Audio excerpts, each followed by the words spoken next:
Et bonsoir à tous, rebonsoir, on est de nouveau en ligne, j'espère qu'on n'a pas été trop long. Bonsoir tout le monde. Ils savent pas que tu étais en retard. Ah, maintenant ils le savent. Bonsoir, on va parler aujourd'hui de 8 mai 45, mais d'un 8 mai 45 un peu spécial. Et pour ce faire, j'ai le plaisir tout d'abord de recevoir Omar Bendera. Bonsoir Omar. Bonsoir, bonsoir. Alors, tu es membre de Algeria Watch et tu es aussi l'auteur, Un le des directeur, auteurs, un des directeurs du livre directeur. Irak en Algérie qui a été édité à la Fabrique. Oui. Les gens t'ont déjà vu sur Parole d'honneur. À côté de toi, il y a Alain Ruscio. Alors moi, je croyais depuis le début que c'était Bonsoir. Alain Ruscio. Donc merci Youssef de m'avoir corrigé. Donc Alain Ruscio. Qu'est-ce que je ferais sans Youssef? Donc vous êtes historien, vous êtes notamment l'auteur d'une grande enquête qui s'appelle Les communistes et l'Algérie, qui est un gros livre Ouais. qui est assez une référence sur le sujet, qui a été édité à la découverte.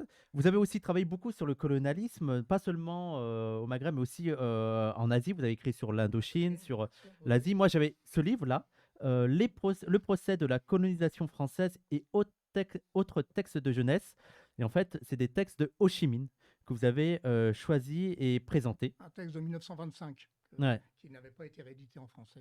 À lire, c'est édité au temps le temps des cerises, très très bien à lire sur Ho Chi Minh. C'est vrai qu'on lit pas beaucoup Ho Chi Minh et c'est aussi Oui, une façade qu'on un n'a des pas. classiques du XXe siècle de la littérature anticolonialiste pourtant. Ouais. Qui Et était présent à Paris avant la Seconde Guerre. alors bien près du micro. Qui était présent à Paris d'ailleurs. Ouais. Et si je peux ajouter un truc, il y a un très joli livre de Joseph Andras Oui, qui s'appelle Au loin le ciel du Sud. Magnifique petit livre paru chez Actes Sud qui est l'histoire sur les traces d'Ho Chi Minh en 1945 alors qu'il était encore très jeune et qui commençait sa carrière de militant à Paris. 1900, pardon, tu as dit 45, 25, 22. Dès les années, mais oui, Ouais, excusez-moi, les années. je m'embrouille. Là on est en 45, Ouais. dès 1925, enfin dès le début des C'est ça. années 20 en fait, hein, peut-être Oui.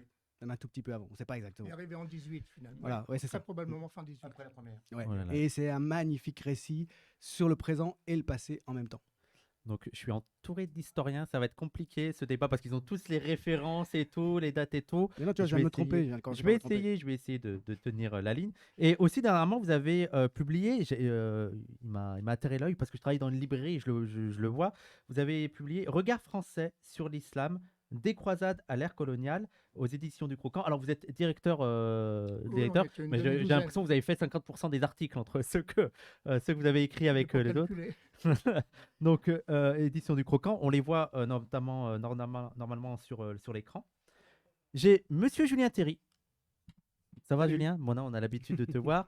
Tu es historien, médiéviste, C'est ça, et tu es aussi militant de la gauche radicale et journaliste. si on veut. Moi, je on- me trouve pas tu te radical. dis comment? Je me trouve simplement raisonnable. D'accord. La gauche raisonnable. Ok, ça fait moins bien, ça fait nul. Je préfère une définition négative. Je ne soutiens pas la domination bourgeoise. Donc, Oui, si je te Tu sais, présente, c'est je vais dire- I'd rather not to. I'd prefer not to. Je ne préférais ne pas. Et rien que ça, c'est déjà du boulot. donc Julien Théry, militant qui ne soutient pas la domination bourgeoise. Voilà, je vais te présenter comme ça. Et C'était- journaliste aux médias. Du coup, je soutiens pas non plus la domination blanche. C'est Qu'est-ce que tu soutiens, Julien? Ah ben, autre chose, mais pas ça en tout cas. Déjà s'abstenir, tu vois. vraiment, ouais, c'est les c'est vrai. Déjà antifascistes. s'abstenir, c'est Ils déjà savent énorme. C'est pourquoi. déjà faire plein de choses en fait. C'est vrai. Vous savez que vous opposez, mais On ne proposez. soutient que ce qui s'écroule en général. Alors, je suis désolé, Exactement. je vais vous demander de bien parler près des. Je vais être chiant Ok. avec ça, D'accord. mais après, comme ok. ça, les gens vous entendront. Très bien. Pas Et, mal, pas mal. Et enfin, je terminerai avec monsieur Youssef Boussouma. Bonsoir, bonsoir, bonsoir. Comment je te présente? Historien, Bon, oui, militant du des tout, luttes d'immigration et des quartiers populaires. Je suis là pour te donner la réplique, cher ami. Mm. Oui, on m'entend là? Et là? On m'entend? Ok. Et donc, Militant du colonial. Vas-y. aujourd'hui, c'est le 8 mai 45. On est le 8 mai 2023. Et c'est une date importante pour tous les Français, mais même au-delà, parce que c'est la victoire des Alliés et la chute du régime nazi. Voilà, c'est pour les gens la date à laquelle le régime nazi s'effondre. On commémore chaque année cette victoire, en n'oubliant pas aussi les années terribles de la guerre et les horreurs qui ont pu s'y dérouler, avec un slogan qu'on répète souvent, plus jamais ça. Et pourtant, à la même Le date, 9 mai en Russie. Le 9 mai en Russie, merci pour la précision. Le 9 mai en Russie. Et pourtant, à la même date, c'est une date terrible pour d'autres personnes. C'est le début d'un massacre, notamment dans 3 villes algériennes, Sétif, Guelma et Kerata, où il y a eu plusieurs milliers de morts. Alors, le gouvernement algérien, il me semble que lui dit 45 000 morts, c'est ça? Peut-être qu'on va- Officiellement, c'est voilà. ce que... On verra, il On- se basait sur le rapport d'un consul, enfin de consul Américain, oui. tout à fait. américain qui disait cela, etc. Bon, c'est difficile. Mais en tout Ouais. cas, C'est c'est énorme. c'est C'est énorme. chiffre Le chiffre qui est retenu. par les historiens chiffre, en ouais. Algérie, c'est 45 000 morts.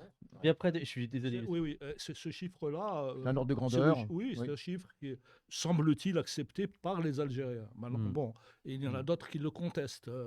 Ageron parle de 1500 morts, il y en a qui parlent de Oui. 1200 morts, Oui. et il y en a qui parlent de 400 morts. Donc, Bah oui. mais ça, En c'est là- plusieurs milliers, c'est une certitude. voilà, c'est Plusieurs certain. milliers, c'est une certitude. 45 000, c'est le chiffre que nous retenons de manière un peu consensuelle en Algérie. Mais la nature même de l'événement provoque ce type de bataille de chiffres. On a exactement la même pour le 17 octobre 61 et les semaines qui ont suivi et précédé, parce que dans les deux cas, il s'agit en réalité d'une répression sauvage, diffuse, d'exécutions sommaires, par des forces de l'ordre, mais en plus en Algérie par des milices, par des colons qui ont peur, hein, qui de fait, par ailleurs, Et pour par certains l'armée, d'entre eux, et par l'armée. et par l'armée, oui, et ensuite par l'armée quand elle arrive. Et donc, par définition, on ne peut pas connaître les chiffres, et il est très facile de les minimiser. Ouais. Alors, moi, je vous préviens, je vais être très silencieux, je vais vous écouter parce que je ne connais pas beaucoup et vous allez l'air Et- passionnant. Et ce qu'il faut rappeler aux gens, en fait, c'est la date. La date est importante parce qu'il y a quelque chose aussi de symbolique là-dedans. C'est que en même temps, on fête la libération de la barbarie et en même temps, il y a un massacre qui est commis par l'armée française. Alors, est-ce qu'il y a eu des rumeurs comme quoi De Gaulle n'était pas au courant, mais il semble, sauf, Si, si, si. il était, Il a On ordonné. sait- on s'en Et- fout, là. Ouais, Ah on oui, était- ah oui, là. c'est les rumeurs. Le- De Gaulle, le déjà, il y a cœur- peu- le il y cœur a de peu- le 17 protestation, là. octobre, il n'était pas au courant. Lui, mais Il avait faut, piscine, il faut préciser que c'est lui qui dirigeait le gouvernement provisoire. Il Quand était même. parfaitement au courant et d'ailleurs il a envoyé rapidement des troupes. Et une chose qui moi, me semble particulièrement intéressante à noter, c'est que à l'époque, les contestations nationalistes, les mouvements nationalistes algériens anticolonialistes qui vont faire l'objet de cette répression terrible et qui se sont manifestés le 8 mai, notamment en arborant contre les injonctions des préfets le drapeau algérien. Hein. Ouais. C'est ça qui a provoqué notamment le début de la répression. Ces événements vont être présentés côté français, y compris en métropole, comme une agitation de type fasciste hitlérienne. Hmm. C'est-à-dire, si on s'oppose aux Français vainqueurs, en tout cas si on rappelle qu'il y a un problème avec la colonisation, qu'il y a un désir d'indépendance, c'est qu'on est en train de faire le jeu de ceux qui étaient par définition les ennemis à ce moment-là, hein, par définition le diable, qui était à peine vaincu, et dont on célébrait la défaite ce jour-là, c'est-à-dire les fascistes. On va revenir sur tout ça, on va revenir un peu sur le traitement de cet événement. On va revenir aussi sur la question des responsabilités, aussi des organisations politiques. On va revenir aussi sur le symbole. Je rappelle que l'appel des indigènes de la République qui a été fait en 2005 appelait à une marche pour le 8 mai 45 en commémoration, parce que c'est vraiment une date qui symbolise énormément de choses du point de vue décolonial et sur la critique de la colonisation et de la colonisation française, mais même occidentale en général. Mais avant ça, donc je rappelle, c'est que le jour de la libération, il y a eu un massacre en Algérie. Est-ce que l'un de vous pourrait faire rapidement un récit de ce qui s'est passé? Comment ça se fait qu'il y a eu un massacre? Qu'est-ce qui a provoqué ce massacre? Quels ont été les éléments? Je ne sais pas qui veut. Youssef, tu es un bon conteur. Et les autres, vous rajouterez, voilà, c'est ça, non, Youssef, vous c'est très complétez, vous En complétez. fait, les éléments, les faits sont connus, sont simples. Je veux dire, c'est tout ce qu'il y a autour qui. Bon, alors, tout simplement, il faut juste préciser une chose, c'est que, comme tu le dis, c'est le 8 mai 45, donc la libération est toute fraîche. Elle est toute fraîche, effectivement. L'Allemagne capitule, etc. Bon, mais il faut voir aussi l'ambiance. D'abord en France. Il faut d'abord voir aussi très rapidement l'ambiance en France, hein, de reconstruction, de reconstruction du pays. C'est très compliqué. La République qui se remet en route, c'est pas évident. On a confisqué les armes des résistants, parce qu'il y avait beaucoup de résistants Alain pourra le dire mieux que moi, comment certains avaient l'intention de faire la révolution, n'étaient pas disposés à rendre les armes à la bourgeoisie, etc., au niveau du Parti communiste. Hein. Et donc, il a fallu, il y a tout ça. Donc, toute une remise en route, remettre en place des institutions. Mais ça, c'était avant le 8 mai. Il y Oui, avait avant déjà le eu 8 mai. des choses comme ça avant le 8 mai. Bah oui, bien sûr, oui, bien sûr. De Gaulle envoie ce qui est l'équivalent de préfet, en fait, hein, des commissaires pour faire rendre les armes dans toutes les régions de France, etc. Ça grince, etc. Bon, tout ça pour dire qu'il y a une ambiance en France et où on se dit, reconstruire la France, ça veut dire aussi que la France retrouve sa grandeur. Et ça, c'est important. Je veux dire, c'est quelque chose qui anime tout le monde. Alors vraiment, il y a un consensus là-dessus. Il faut que la France retrouve sa grandeur.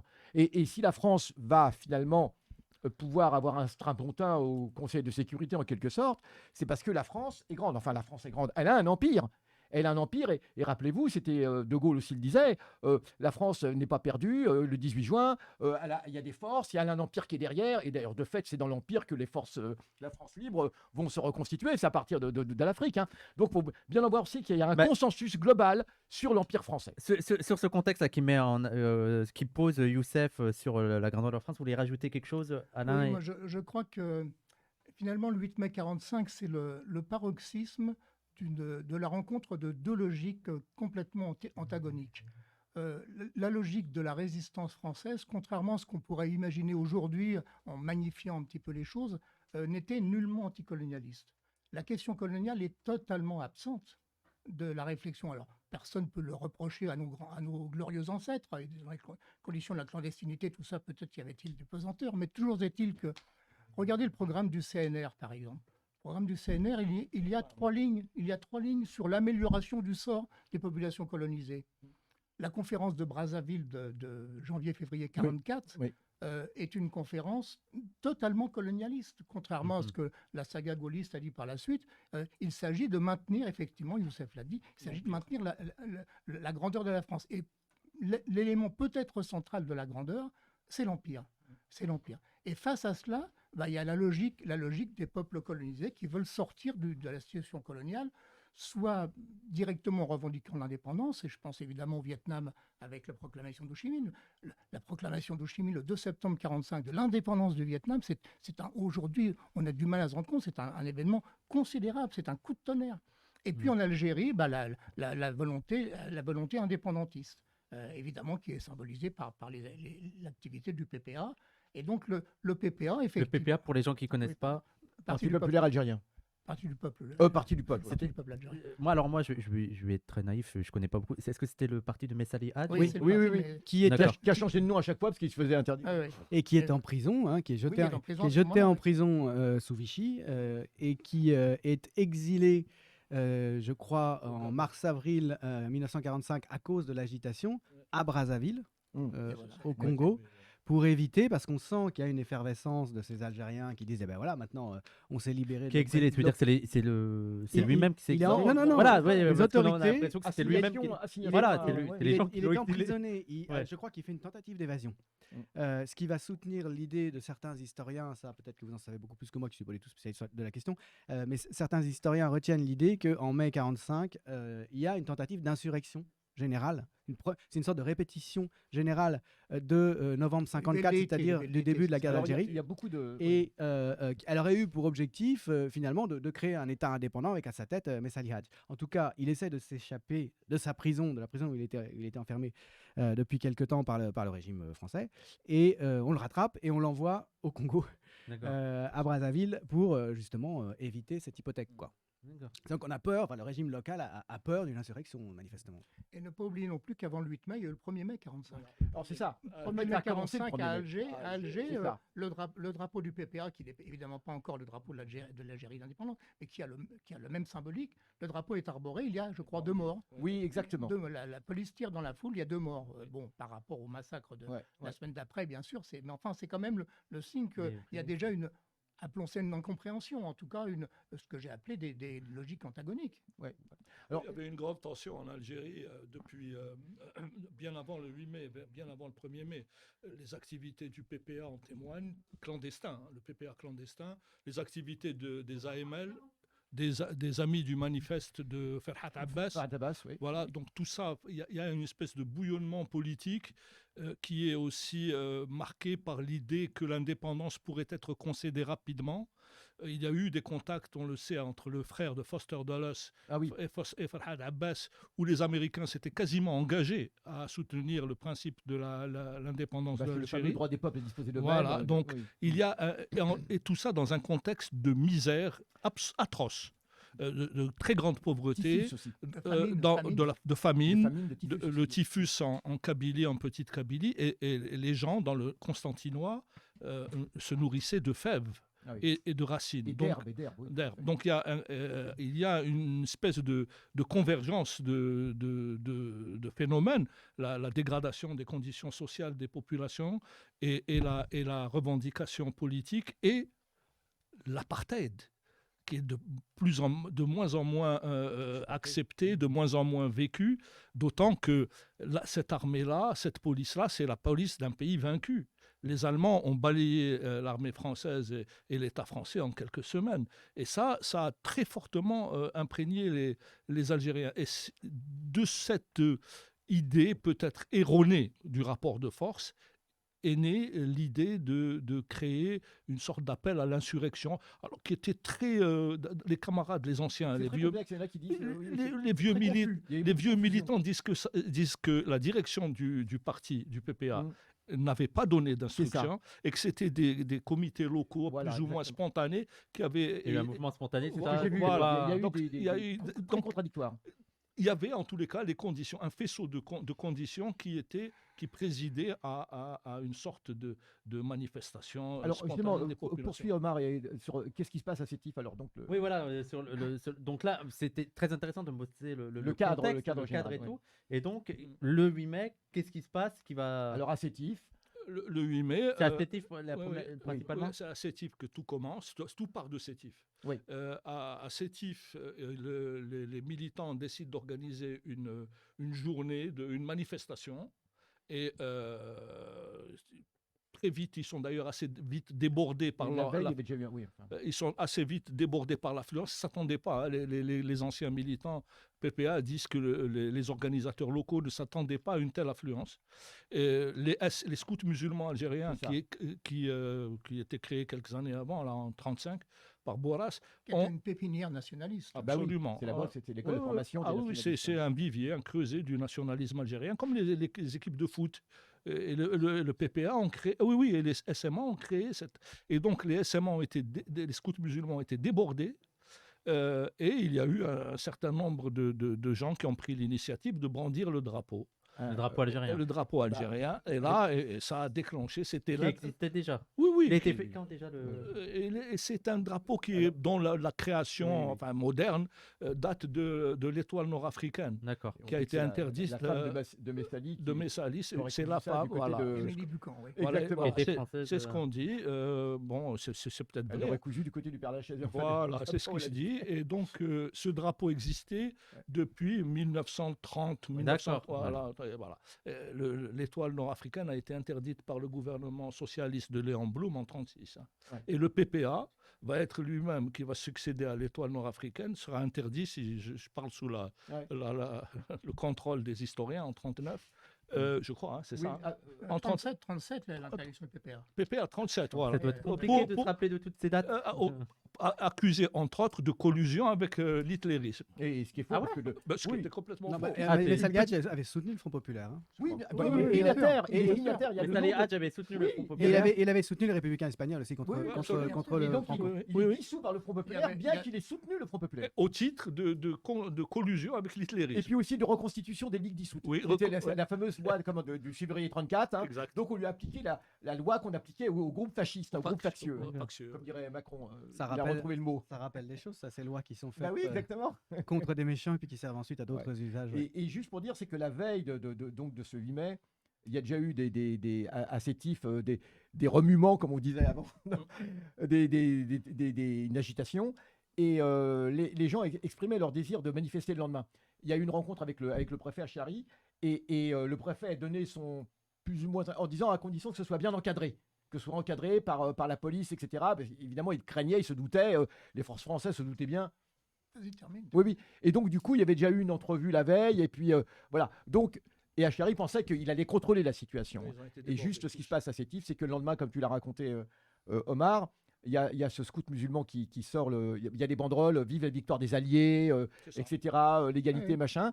Les gens sont là, ils pensent qu'il y a la liesse à Paris, donc aussi, ils vont pouvoir améliorer leur sort, parce qu'il y avait quand même ces fameuses promesses qu'on disait, hein, d'amélioration du sort des indigènes, qui avaient été plus ou moins promis. Enfin, c'est complexe. Enfin, les gens étaient. Et moi, même ma mère me disait que même ma mère, Voilà. alors qu'on est complètement de l'Ouest, Donc- voilà. Donc, Donc- en fait, ils une ont pré- sorti les drapeaux parce qu'il y avait aussi, c'est pas seulement l'idée de contestation et de lutter pour ses droits, est-ce qu'il y avait aussi le sentiment qu'il y avait des promesses d'amélioration des Oui, droits, j'ai- voire même d'indépendance Bah par oui, rapport promesse à... une que- aspiration. Une C'était- aspiration. le monde entier vivait à cela. C'est le monde retrouve Oui, mais la est-ce liberté. que de l'autre côté, le gouvernement français avait laissé entendre que Oui. s'il y avait une...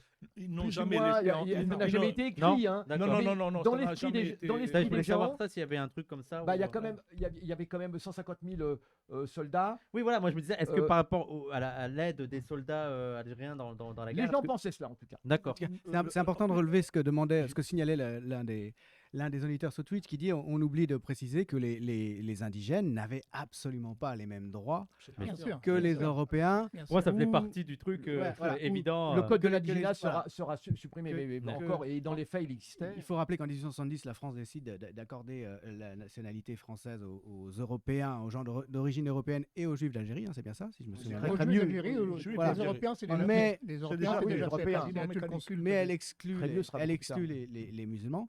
Et alors, il y a quand même quelques promesses, si je me souviens bien, d'après ce que j'ai lu, au moment justement de l'enrôlement de musulmans, donc d'Algériens, dans l'armée française, parce que la France libre a besoin d'eux, des promesses qu'ils obtiendront, s'ils ont eu quelques décorations que ce soit, le bénéfice de la citoyenneté française. D'accord. Mais C'était c'est que Français pour individuellement. c'est quelques dizaines de oui, parce milliers. que- Oui, mais je en crois aucun qu'il y a cas, une dizaine de en milliers. aucun cas, la notion d'indépendance n'est Non, non, non, n'est non, acceptée. Ah oui, alors, absolument pas, non, non. Ouais, ça fait même absolument pas pas. Non, c'est Or, j'insiste là-dessus parce que là aussi, le rôle historique de Messali et du PPA est fondamental. C'est en 1927, 1926, puisque la fondation de l'Étoile nord-africaine, c'est 26, et au congrès de Bruxelles en 1927, pour la première fois, que Messali, qui est d'ailleurs, entre parenthèses, le porte-parole d'Abdelkader Hadjali, qui est un dirigeant communiste algérien, prononce le mot d'indépendance. Ça fait donc Voilà. déjà 20 ans que le mot indépendance est dans le programme, avant le PPA, de l'Étoile, etc. etc. Donc, puisque j'ai la parole, je voulais rebondir sur la personnalité d'Achiari, qui est vraiment, comme on peut Le l'appeler, préfet, hein. Je peut-être préfère Chéri. Oui. C'est peut-être le préfet qui va organiser la répression. papon de Ouais, le l'époque, papon, quoi. oui, Le oui, papon de l'époque, qui est en dehors du fait que c'est une sinistre crapule, qui est également un politicien retors. Oui. Achiari était vichiste au début de la Oui, Seconde bah oui. Guerre mondiale. Bah oui. Il a torturé des militants, en particulier des Européens qui étaient plutôt amis de l'Algérie nouvelle, appelons-la comme ça. Il a retourné sa veste, je ne connais pas la date exacte, probablement 42 après l'opération Torche. Quoi. Donc, Oui, évidemment, oui, c'est débarquement anglo-américain. le débarquement anglo-américain. Donc, effectivement, Il sait calculer le... ce bonhomme Mais- qui va ensuite être celui qui va dire aux colons armez-vous pour tirer sur la population, abattez D'accord. C'est lui abattez qui les va- Arabes. qui va c'est lever les l'expression. milices. Les milices. Mais juste pour rebondir sur ce que tu dis, Alain, c'est que en fait, il n'y a pas eu d'épuration. En Algérie. Alors, en France, on sait très bien à quel point on pourrait discuter sur la fameuse épuration en France, hein, jamais réelle. Bah, alors en Algérie, encore moins. C'est-à-dire que De Gaulle a besoin pour réasseoir le pouvoir de la France, de s'appuyer sur des cadres qui sont déjà là. Et c'est des cadres, évidemment, qui sont les mêmes que ceux qui ont été sous Pétain en Algérie, etc. Donc qui ont pratiqué l'antisémitisme d'État, etc., etc., etc. Donc c'est important de le dire, qui s'appuient sur le même réseau pour des raisons simples. C'est qu'il manque de personnel. D'abord, il y a ça aussi. Et puis aussi parce qu'il veut calmer le jeu, parce qu'il a besoin absolument de réasseoir le pouvoir de la République, ce qui explique aussi que l'épuration en France n'a jamais vraiment eu lieu. Quoi. Et pour revenir sur le 8 mai 45, donc vous dites qu'il y a eu des manifestations, on va dire, un peu spontanées qui ont connu plus de succès que ce qu'ils pensaient. Ils ont été un peu débordés. Et là, ils ont affiché des drapeaux algériens. Alors- Donc, c'est vu tout de suite comme un désir d'indépendance, et ce qu'il était Alors, sûrement pour certains. Et là, qu'est-ce qui s'est passé? Alors la concrètement, police il y a a- un commissaire de police qui La est... police a fait feu sur Il y a un Bien commissaire près du- qui- excuse-moi. La police a fait feu sur le porteur du drapeau. qui est même un scout. Et, ouais, qui était un- quelqu'un survient, revient et reprend le drapeau au moment où il. Voilà. Et donc, Ouais. il y a toute une fusillade, en fait. Il y a déjà, dès le départ, il y a plusieurs morts. Ça, c'est assez tif. Hein. Ouais, Bah, c'est- c'est Ça, dit. c'est assez Dans la rue typique. centrale. Le récit, ça fait vraiment penser, oui, ça dans fait vraiment penser au récit de Gavroche, en fait. Hein. C'est une sorte Oui, de tout à Gavroche fait, oui, qui oui, c'est un peu ça. s'appelait Bouzid Sal, je crois. Exactement. Un scout algérien qui brandit le drapeau. Et moi, ce qui me frappe, c'est la façon dont, dans les jours qui avaient précédé, et manifestement, ça ne pas d'hier, le fait de brandir un drapeau était quelque chose que les autorités, que des drapeaux soient brandis, c'était quelque chose que les autorités avaient absolument voulu prévenir. Ouais. Et c'était vraiment une hantise, en fait. Hein. Il avait été bien spécifié qu'on pouvait manifester, mais C'est qu'on ça. n'avait pas le droit de présenter fait. un drapeau algérien. Ça montre à quel point il y a une angoisse de la part des colons qui savent qu'ils sont extrêmement Ouais. minoritaires. Hein. Il y a quand même 7 millions d'Algériens, 1 million de colons. Ils ont pris les terres des gens qui sont là au cours des générations précédentes, des conditions souvent atroces. Ils savent en fait qu'ils sont en danger. Ouais, que c'est danger comme symbole. Oui. Alain Ruscio. Julien, d'accord avec ton parallèle avec Gavroche, il est prestigieux, avec quand même une particularité, c'est que Gavroche est sur les barricades avec des gens qui ont des fusils également. Oui, Ce n'est pas le cas des Algériens. Dans la rue centrale de Sétif, moi je l'ai arpenté plusieurs fois, dans la rue centrale de Sétif, les gens sont là, font une manifestation totalement pacifique, jusqu'au moment où effectivement il y a le premier coup de feu du commissaire de police. Donc la responsabilité, l'étincelle, c'est la répression policière. Qui va dégénérer ensuite en émeute anti-européen. Alors après, il y a une émeute, il y a une centaine de morts. L'encadrement du PPA avait demandé à ce que les manifestants ne soient pas armés. Ils avaient interdit toute forme d'objet susceptible de passer pour une arme. Ouais. Voilà. Comme Et pour donc, le 17 octobre. et donc, Oui, bien sûr. oui, absolument. Et donc, Bien sûr. ça a été très rapidement une sorte de cercle dangereux, de spirale vicieuse. Et donc, les gens se sont vengés et sont attaqués aux Européens de manière indiscriminée, aveugle, parce Terrible. qu'ils étaient Terrible. enragés. Et puis bon, voilà, c'est le cycle répression qui est enclenché et qui ne connaîtra pas de limite pendant... parce qu'on parle de 8 mai 45, Oui, c'est ça mais dure combien de temps ce 8 mai 45, il dure C'est que le 15 à 20 début. jours. C'est Ah que le oui, début. Je Donc, crois que on c'est jusqu'en continue, juin. C'est jusqu'à oui, l'arrivée c'est l'arrivée des ministres de l'Intérieur Oui, français. je crois. jusqu'en juin. Mi-juin, je Et crois. donc, c'est une sorte d'éruption de colère, de violence retenue. Moi, ça me fait penser aux jacqueries paysannes, qui est une violence qui est terrible parce qu'elle est contenue depuis tellement longtemps Voilà. que. Mais en fait, il y avait un marché paysan ce jour-là, Oui, donc il y avait beaucoup particulièrement. de paysans qui étaient Donc là. il y avait beaucoup de paysans qui avaient des serpes, qui avaient Ouais. des faucilles sans doute, peut-être des marteaux d'ailleurs. Et en tout cas, effectivement, beaucoup d'Européens ont été mutilés du fait de la. Donc il y a eu, je crois, 102. Hein, moi, Oui, c'est le une chiffre que j'avais centaine. gardé en tête. Une centaine d'Européens morts. Voilà. Donc oui, en fait, Donc il y a le cycle qui c'est la police qui lance les violences et tout. Et donc, c'est quoi? Ça va s'étendre à d'autres villes? Comment ça se passe? Bien- Ouais. dans les campagnes, bien sûr.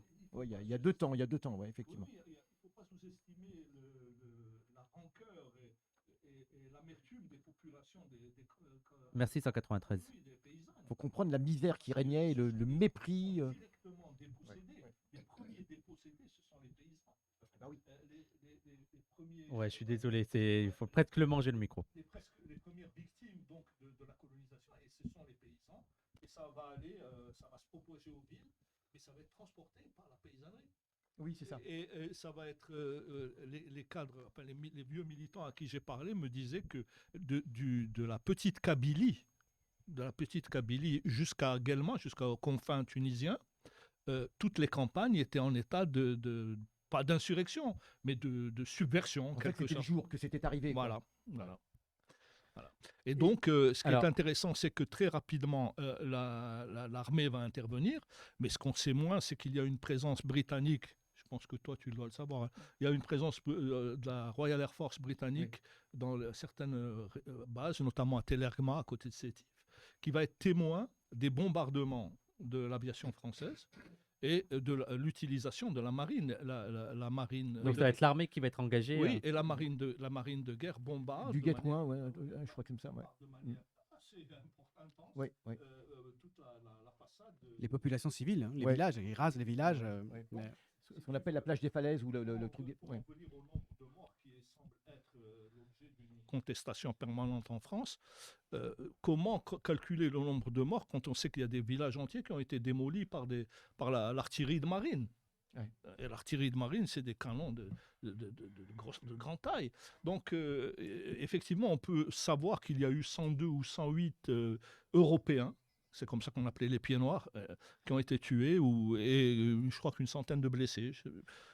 Mais en ce qui concerne les morts, il y a un nombre incalculable de victimes qui n'ont jamais été comptabilisées. À Guelma, je ne sais pas si vous le savez, les fours à chaud Alors, ont été... Héliopolis, ont C'est été quoi, les fours à chaud Les fours à chaud, c'est la chaux. La chaux, la chaux vive, c'est comme de l'acide. Pour si tu veux. l'agriculteur. voilà. Bon, que ce soit de la chaux, mais c'est une Parce base. qu'il- mais il, bon. il a fallu faire disparaître les corps de ces, Ah, d'accord. Voilà. de ces Donc, centaines et on- probablement milliers Voilà. et milliers On a utilisé, oui, de d'accord, paysans, pour les faire d'Algériens disparaître les corps, tués c'est- soit oui. par les milices, soit par l'armée. Voilà. Et on a des Médecin qui s'appelle témoignages. Aboulker, c'est ça. Oui, non, il y a même, je crois même que Boumedienne en a parlé un jour, ouais. parce qu'il était de la région. Aboulker aussi. Voilà. était témoin. Donc tous ceux qui ont été des témoins de cette affaire-là sont On a brûlé les corps. saisis d'horreur par l'extraordinaire intensité de la répression. Le témoignage de Kateb Yassine, Oui, bah qui est oui. resté célèbre. Oui, De manière totalement discriminée, c'est-à-dire que voilà, C'est- les on Algériens tue qui tout le passent, on monde. les arrête, on les exécute. Voilà. Voilà. Ouais, il y avait pas c'était arbitraire. Alors, il y a Tonton de Fred qui dit c'est bizarre de vouloir minimiser la privation des droits qui est le fondement de la colonisation. Je pense qu'il ne sait pas sur quelle chaîne il est. Je laisserai aux gens la présenter parce qu'on en est tout à fait conscient. Moi, il y a aussi un truc que je ne comprenais pas, c'est que j'ai vu des témoignages et tout, et il parlait de rescapés, de survivants et tout, et il parlait aussi de l'implication de Marocains. J'ai pas compris ça. De soldats marocains, ils ont été contrôlés par des soldats marocains. Mais ou, non, c'est comme- C'est l'intervention française après. Mais oui, Oui. non, mais parce que les troupes, ça c'est le jeu colonial habituel. On envoyait les tirailleurs algériens Au Maroc. réprimés au Maroc pendant la révolte d'Abdelkrim. Hein. Les tirailleurs c'est bien de le sénégalais, préciser, les tirailleurs sénégalais En Algérie. en Algérie, hein, très fort. Donc aussi enfin l'équivalent des tirailleurs marocains, c'est pas exactement le. Enfin bref. Donc voilà, et on les envoyait aussi tous combattre chez les Vietnamiens. Voilà. À ce propos, vous avez peut-être en tête le chiffre des morts français de la guerre d'Indochine. On dit à peu près 100 000 morts. Sur 100 000 morts, il y a eu 20 000 Français. Oui. Et 80 000 autres Oui. étaient des indigènes, Absolument. Ah, soit des d'accord. Vietnamiens de l'armée française, Ouais. soit des Maghrébins, Des soit Maghrébins, des Africains d'Afrique subsaharienne. Et 80% Ouais.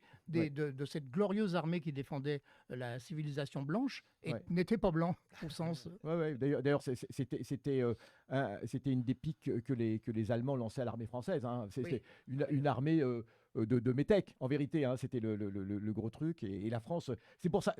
Toutes les histoires d'opérations de blanchiment à la fin de la guerre, c'était ça aussi, montrer que la France avait été libérée par ces soldats, enfin, ces soldats blancs, vous avez compris. C'était, mon père était dans l'armée française à ce moment-là, il gardait des prisonniers allemands et italiens dans le désert, à Béchar, à l'autre bout, mais il n'était pas au courant de ce qui se passait. Il faudrait aussi en dire un mot, dans les autres régions d'Algérie, on n'était pas forcément au courant. Et puis surtout parler de ces soldats qui reviennent, alors on va en dire un mot, de ces soldats maghrébins qui reviennent, et de la région en plus, qui reviennent et qui constatent que leur famille a été décimée par l'armée française. Pendant que eux, alors parce qu'on les a pas laissés rentrer, on les a pas laissés revenir tout de suite. Hein. Les troupes, c'est le 8 mai 45, mais ils sont encore, ils sont encore en France, etc. Et quand ils vont revenir à la fin du mois de mai, c'est pour constater certains. Alors c'est les témoignages qu'il y a dans certains films, certains documentaires, hein, où ils constatent que de ce soldat, entre autres, qui revient, qui est sous-officier et qui constate que sa famille a été décimée, à Sétif, que sa famille a été décimée. Sa famille a été décimée, voilà, parce qu'on a commencé à s'en prendre à tout le monde de façon indistincte. Alors, et il dit, pendant que moi je combattais encore, c'est l'armée d'armistice, donc cette armée de collabos, en fait, qui était restée en Algérie uniquement pour le maintien de l'ordre, c'est elle qui a massacré ma famille pendant que moi je combattais, je terminais enfin cette guerre.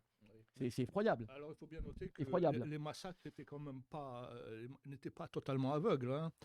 On tuait d'abord les hommes. Ah oui. Et bien sûr. il y a des villages entiers dans le Qui n'ont Constantinois, plus d'hommes après. Ouais. oui, qui se sont retrouvés en juin 45 sans hommes. Ouais. Il n'y avait plus d'hommes. Et c'est un choc, un traumatisme d'une violence effroyable. Ouais. Quand tous les garçons à partir de 12-13 ans sont assassinés, enfin sont tués, sont exécutés, jusqu'au Volonté vieillard. éradicatrice, Oui, donc là, il y a quelque chose de de l'ordre du symbolique qui est terrible. C'est typiquement une situation d'ordre colonial. Hein. Ça fait penser aussi au lynchage des Noirs américains. Il faut périodiquement rappeler à cette population qui est menaçante parce qu'elle est très nombreuse, parce qu'on la lèse, parce qu'on la fait vivre dans des conditions terribles depuis des générations et des générations. Il faut en permanence la tenir en respect. Parce qu'on est en réalité, les colons vivent dans l'angoisse, consciente ou inconsciente. Ils savent qu'ils sont cernés, ils savent qu'ils doivent leur domination à une injustice fondamentale. Et donc, il faut renouveler en permanence ces violences et ces atrocités aussi pour prévenir. C'est aussi une fonction importante. Et en l'occurrence, c'est le phénomène inverse qui se produit, parce que quand vous voyez la réaction de Khattab Yassine, par exemple, qui dit moi j'ai compris à partir de ce moment-là qu'il n'y avait plus aucune autre solution que la violence pour combattre la violence. Tout à fait. Donc on en est là, c'est le cycle infernal. Ils ont retardé de 9 ans, ça a retardé de 9 ans. Le général, le fameux c'est le général Duval, le frère du cardinal Duval. Mohamed Duval, Mohamed Duval.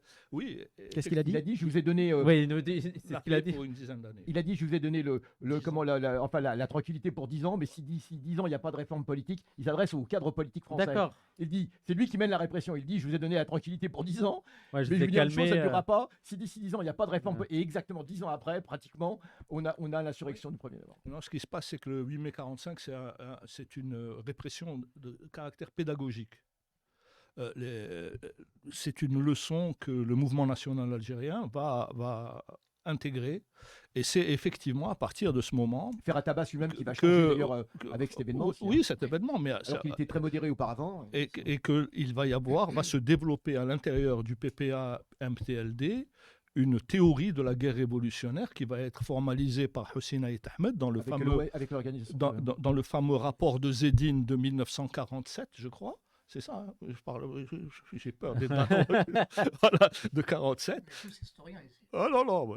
Donc, ce rapport de Hussein Ait Ahmed, c'est vraiment une sorte de préparation à la guerre révolutionnaire. PPA-MLD MTLD, Mouvement pour le triomphe des libertés démocratiques. C'est le PPA bis, parce que le PPA étant interdit, il va se recréer sous cette appellation sympathique de Mouvement pour le triomphe des libertés démocratiques.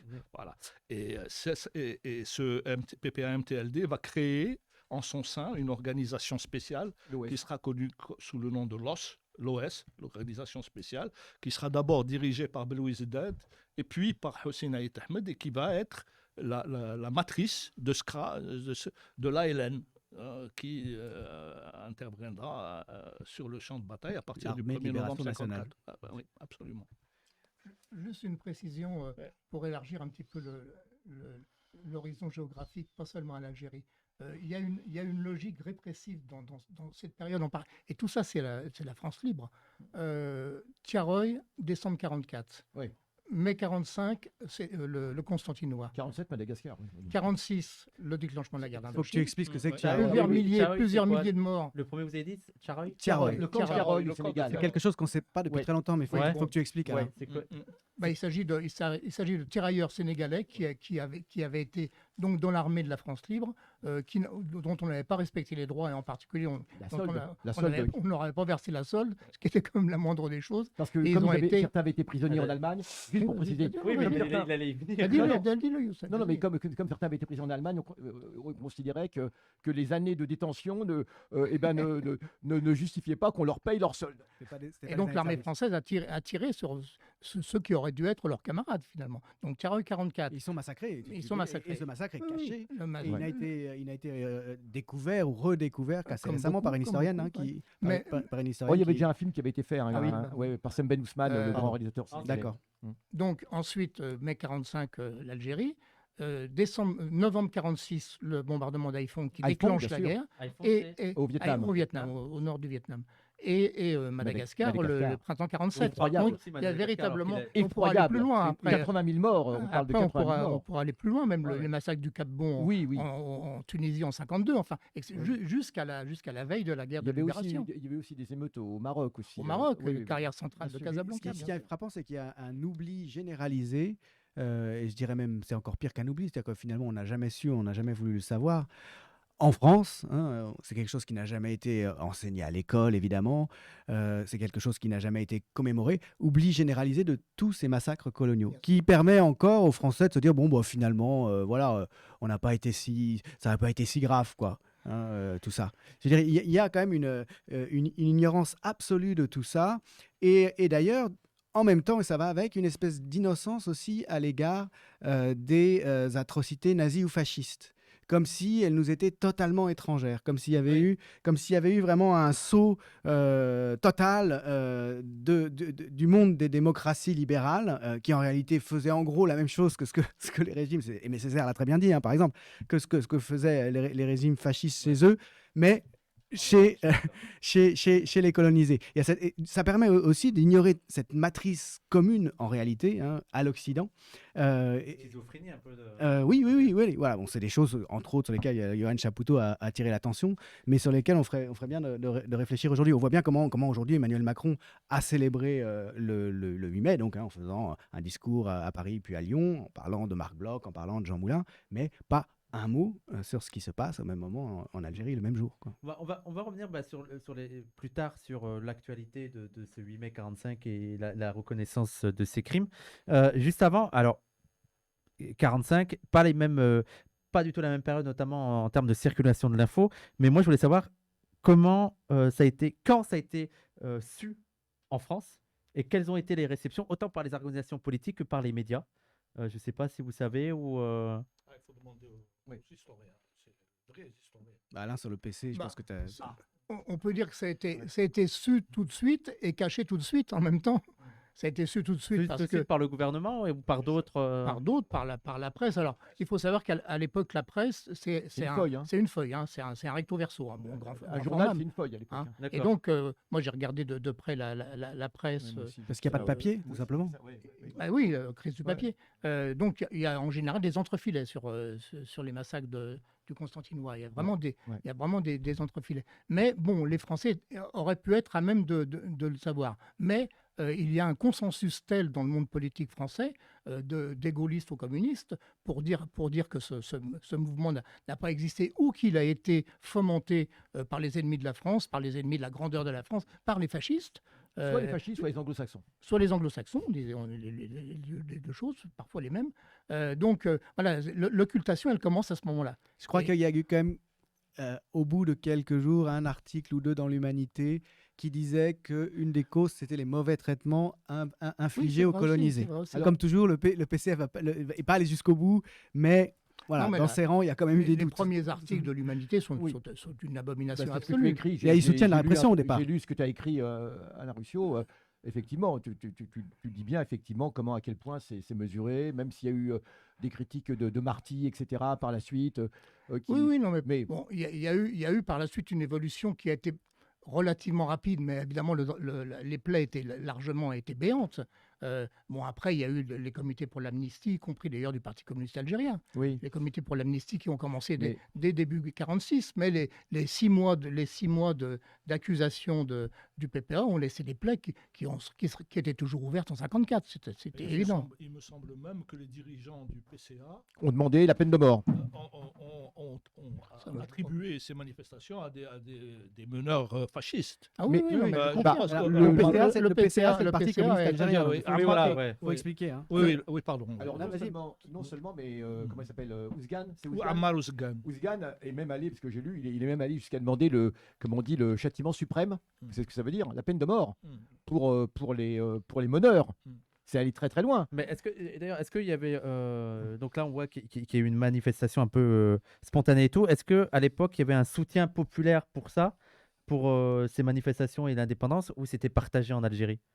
C'était partagé. Ce que disent les anciens camarades, moi je pense toujours à Hussein Ait Ahmed, Abdelhamid Mahri, ce qu'ils nous racontaient à tous, c'est que à la direction du PPA-MTLD, il y avait une majorité qui reconnaissait que la voie révolutionnaire par les armes était inévitable, mais que les conditions n'étaient pas réunies. Et je crois que ce sentiment était partagé par la population d'une manière générale. les conditions objectives matérielles de l'insurrection n'étaient pas réunies et les conditions subjectives aussi. En tous les cas, ce que je veux dire, je le dis à chaque fois avec un peu de tristesse quand même, c'est que le mouvement communiste a pris un coup terrible le 8 mai 45 dans la population algérienne. Les deux, algériens et français. Oui, c'était indifférencié. Le PCA était surtout composé de militants européens. Oui. La direction, même s'il y avait commençait à y avoir des indigènes, était une direction majoritairement européenne. Eh bien, dans le constantinois, le mot communiste était devenu une insulte. Oui. Il ne disait pas chouyoué, qui est le mot arabe pour dire communiste, il dit communiste. Oui. Communiste, c'était considéré comme une sorte de traître particulier. C'est pas le traître ouvert, c'est le gars qui tient le même discours que vous et qui à la dernière seconde va se retourner pour vous trahir. Donc ça a laissé des marques qui vont perdurer et qui vont expliquer grandement l'évolution ultérieure du FLN. Oui. Voilà. Même si le PCA lui-même évoluera malgré tout. Oui, le PCA va évoluer. Oui, mais moi, je consacre beaucoup de pages à l'évolution du c'est PCA. ça. Après Oui. 45, il y a eu effectivement quand même la sensation qu'il y a eu d'énormes conneries qui avaient été dites et faites. Et donc, le redressement est quand même plus rapide que ce que tu dis. Et me semble-t-il, moi, je nuancerais ce que tu dis par rapport à la participation avec les guillemets nécessaires des musulmans à l'intérieur du PCA. À l'intérieur du PCA, avant le Front populaire d'ailleurs, il y a déjà un mouvement d'algérianisation, c'est le mot absolument, ou arabisation, c'est le mot absolument abominable qui est employé à l'époque, qui se confirme, qui se raffermit à partir des années 45, 47, 48. Voilà. Et donc, à partir de ce moment-là, il y a effectivement toute une génération de nouveaux dirigeants, Sadek Adjerès, par exemple, Bachir Achali, enfin des gens comme ça qui... L'honneur de le rencontrer à Bachir Achali, qui a été Adjali aussi, un grand dirigeant politique. Larbi Bouali, enfin voilà des gens qui à la veille de 54... Abdelhamid Benzine. Benzine, bien sûr, oui, on peut... Qui ont été des dirigeants extrêmement clairvoyants. À la veille de la guerre d'indépendance, les musulmans, avec les guillemets nécessaires, sont majoritaires à la direction du PCA. Ouzgan, d'ailleurs, changera d'avis ensuite. Alors, Ouzgan sera exclu. Il sera exclu, ensuite il rejoindra le FLN. Il deviendra férocement anticommuniste. Bien sûr. Ça arrive. Bah oui. Mais je voulais revenir sur une chose, c'est que cette idée de plus grande France à laquelle tout le monde adhère, je veux dire, tu l'as aussi écrit, Alain, cette idée de plus grande France, c'est-à-dire de l'Empire français, etc., qu'il faut défendre et tout. Ne pas oublier que la France a été chassée de Syrie à l'époque, par les anglo-saxons. Donc il y a aussi un désir de vengeance. La France a été priée de plier bagages de Damas par les Britanniques. Par les Britanniques, qui ont fait avancer une division blindée à partir de l'Irak contre la France, puisque des troubles éclatent à Damas. Et comme la France est incapable de maintenir l'ordre dans la vision impériale, soit tu maintiens l'ordre, soit tu ne le maintiens pas. Et comme Damas avait été bombardé par l'aviation française. Oui, d'ailleurs à Damas, il y a encore les traces des balles de mitrailleuses d'aviation qui donnent de la lumière dans le souk de Damas. D'ailleurs, les gens disent qu'ils sont gentils. Le micro. Bah oui, parce que la lumière passe à travers les trous qui ont été faits par les balles d'aviation, de l'aviation française qui a bombardé Damas. Et au Parlement, d'ailleurs, à Damas, il y a encore les traces. On m'a montré les traces des bombardements français qui ont été gardées. Mais donc, du coup, comme il y a une insurrection, les Anglais craignent que cela fasse le jeu des communistes. Et donc, De Gaulle est incapable de maintenir l'ordre à Damas. Il va faire le jeu des communistes. L'armée rouge est pas loin des frontières de l'Iran, là-haut. Donc, pas loin de l'Irak. Donc, voilà, les Anglais menacent De Gaulle carrément d'intervention militaire. On ne sait pas, ce truc. Et fait avancer une division blindée en direction contre les Français. Et évidemment, De Gaulle n'attend pas et se plie bagage. Et la France... Donc, il y a une grosse rancune par rapport aux Anglais, aux Anglo-Saxons. On est convaincus. Il y a aussi... Et c'est la ferveur nationale qui unit tout le monde, le Parti communiste. Alors n'oublions pas qu'il y a le gouvernement à l'époque de Gaulle, dans le gouvernement mis en place par De Gaulle, on a des socialistes qui sont majoritaires, on a deux ministres communistes.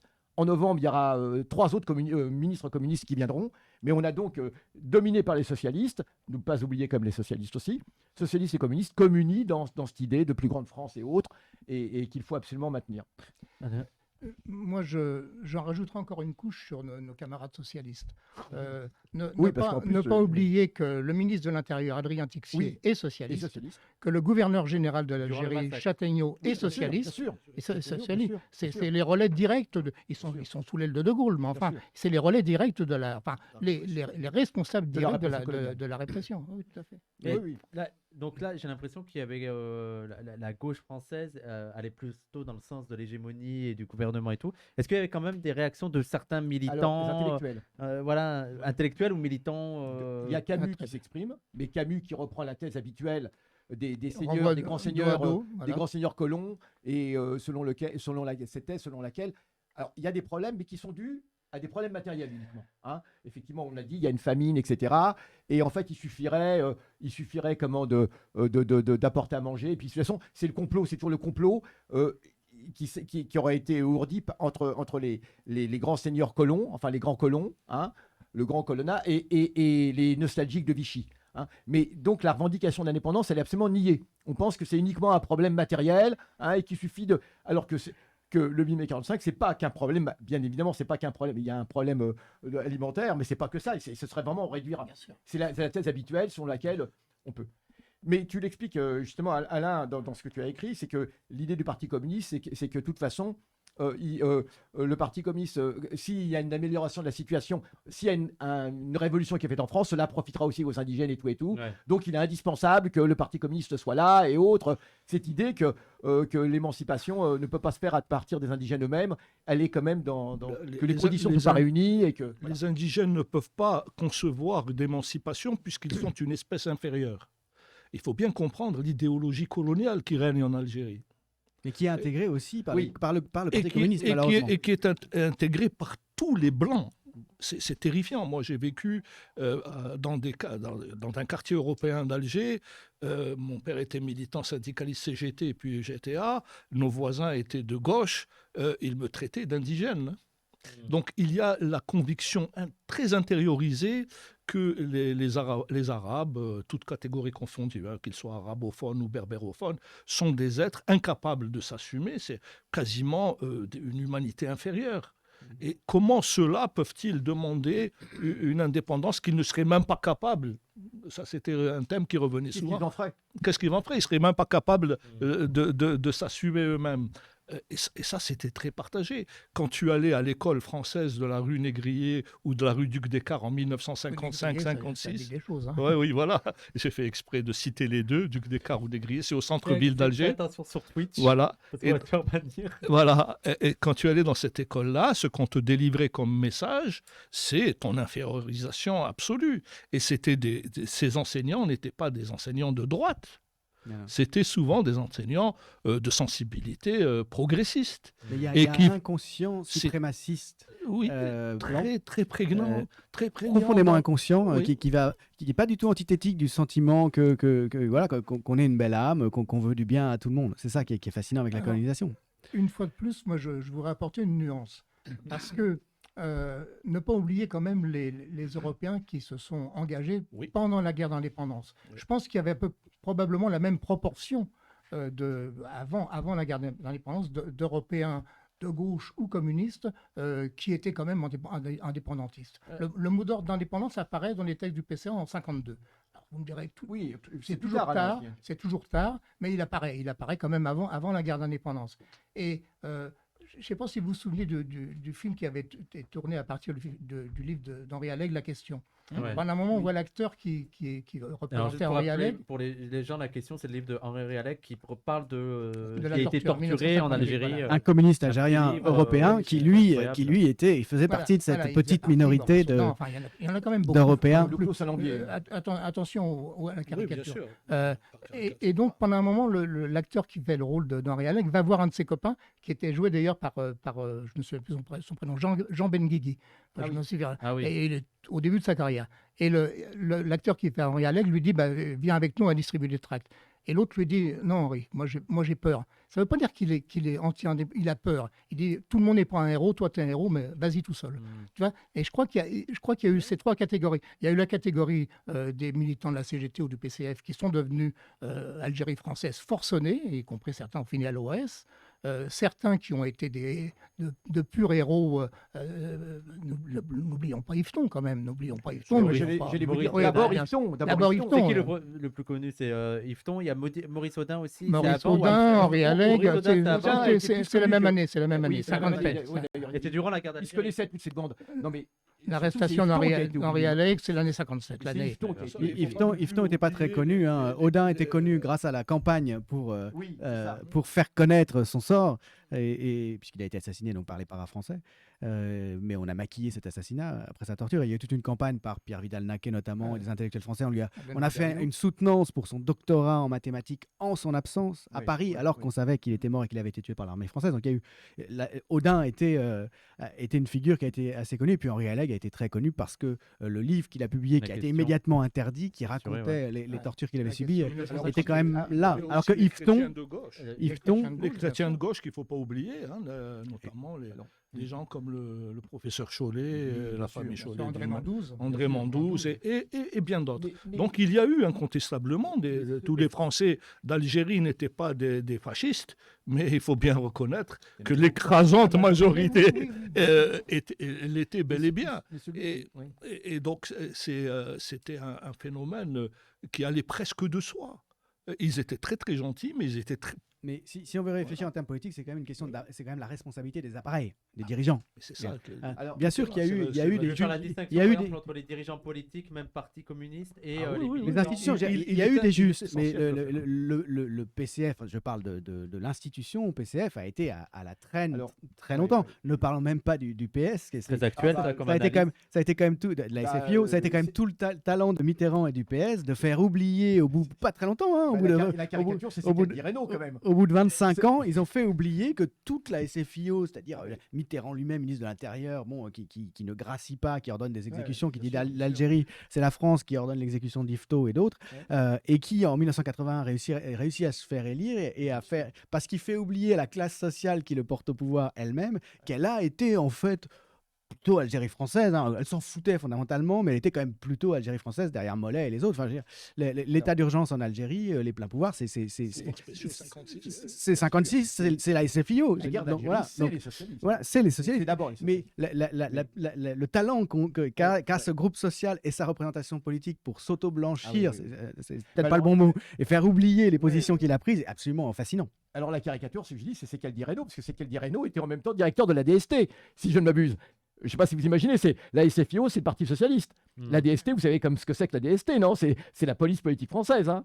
Eh bien, il est haut fonctionnaire, je sais plus ce qu'il est exactement, à la DST d'Alger, en même temps qu'il est à la direction de la SFIO. C'est extraordinaire. Et quand il va venir en France, hein, ensuite il va complètement changer, il va devenir gaulliste, il va piquer la place à Dardel, à la mairie de Puteaux, hein, en le trompant d'ailleurs. Vous savez, Et- c'est quoi la position de Rocard? Il demande dans le chat.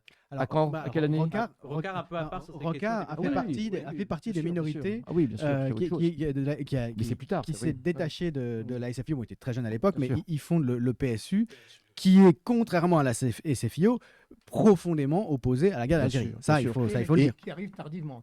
Oui, c'est beaucoup plus À tard. l'automne 60. Oui, on lui doit quand même une belle chose, c'est la révélation comment des villages, enfin, j'allais dire des villages de C'est le regroupement. plan- Ça fait penser au Guatemala et au Vietnam. Hein. Non, c'est Mais- le plan. Rocard, c'est le plan de Constantine. Oui, oui. C'est sous l'impulsion de De Gaulle. Il y a cette conscience très tardive du retard de développement et du retard général socio-culturel de l'Algérie. Et là, on va donner à un groupe de jeunes ingénieurs économistes la charge de pondre un rapport sur les mesures à prendre pour essayer de rattraper un peu ce retard-là. Et Michel Rocard va être l'un des moteurs de ce groupe qui va donner le plan de Constantine. Et effectivement, ces gens-là vont se retrouver rapidement sur des positions tardives, mais anticolonialistes concrètes. Et le PSU en est une expression politique tout à fait respectable. Mais c'est un Mais- tout petit parti. Hein. Oui, alors Mais juste. il reste- Même s'il a une grande influence intellectuelle, c'est un Oui, petit parti. c'est Oui, un- oui. Mais il reste quand même que le plan de Constantine était néocolonialiste. Oui, bah, bien sûr. C'était quand C'était même- colmaté. Ce qui, au passage, détruit totalement l'idée selon laquelle De Gaulle, en 58, aurait pensé à une indépendance prochaine de l'Algérie. C'est complètement faux. Complètement faux. Il arrive au pouvoir en mai 58, le plan de Constantine, c'est octobre 58, et dès ce moment-là, en réalité, il met beaucoup d'argent public dans l'industrialisation tardive et la scolarisation tardive de la population algérienne, mais c'est pour garder une... En fait, excusez-moi, c'est le spécialiste du Vietnam qui parle. Il cherchait un baodaï. Il cherchait un baodaï algérien. C'est quoi un baodaï? Un baodaï, Bah, c'était l'empereur fantoche qui avait été mis en place. Un fantoche, quoi. Oui, qui avait été mis en place par les Français Avec pendant la guerre une d'Indochine. fiction Il d'indépendance, cherchait, mais une réalité derrière. voilà, il cherchait un Un homme de paille, quoi. ou un oufouet de Boigny, si vous Ouais. voulez. Voilà. Ou un oufouet de Boigny. Il cherchait et qu'ils n'ont pas trouvé. Hmm. C'est intéressant, c'est parce que vous faites le lien, pour vous, il y a un continuum entre le 8 mai 45 et la lutte d'indépendance et tout. Il faudrait avoir une vision plus large, pas fixer seulement au 8 mai 45. Mais pour en revenir au 8 mai 45, justement, ce qui est intéressant, c'est en France. Enfin, Oui, c'est ça, je on veux l'a dire, dit. la réception en Alors- France. Donc, vous avez dit que c'était. Donc, on l'a su très tôt et il y a eu une sorte d'autocensure un peu de tout le monde, c'est ça? À partir de quel moment il y a vraiment eu des recherches qui ont été faites? Déjà un scandale à partir de ça? Peut-être qu'il n'y en a pas. Jamais eu de scandale. Jamais eu. Jamais eu de scandale. Jamais eu. La Jamais répression eu. coloniale était un fait tout à fait normal et naturel et intégré par tout le monde. Alors, il y a des gens qui posaient la question, mais il y avait le code de l'indigénat qui va être ensuite supprimé officiellement, mais qui dans les faits va perdurer en Ouais. réalité. Je précise qu'on l'avait peut-être pas dit tout à l'heure, mais On l'a vu avec le 17 octobre. alors c'était individuel, c'est-à-dire qu'on pouvait devenir français de façon individuelle en vérité, hein, Oui. mais à condition de renoncer à son statut personnel. Hein. Ça veut C'est-à-dire dire, entre autres, faire taire l'islam, musulman. entre autres, hein, ne plus se déclarer comme étant musulman, etc. Tu as un régime bon. juridique spécifique Eh dès oui. lors que tu es déclaré musulman. Oui, Dans d'accord. ce contexte-là. Oui, oui. D'accord. Non, mais- Et donc, il n'y a pas. La tu es pas- polygamie en particulier. Oui, il y avait toutes ces choses-là, la polygamie, l'islam, L'héritage. hein, L'héritage, l'héritage. oui. ouais, ouais. tout le droit civil Au nom est des régi droits par de la la femme, tradition. voilà. Et La- donc, il y avait une inégalité réelle. C'est pour ça qu'on a raison de parler d'apartheid. Statutaire. Ouais, statutaire. La section française de l'Internationale n'était pas opposée à la guerre d'Algérie et son indépendance. Pouvez-vous confirmer? C'est une question.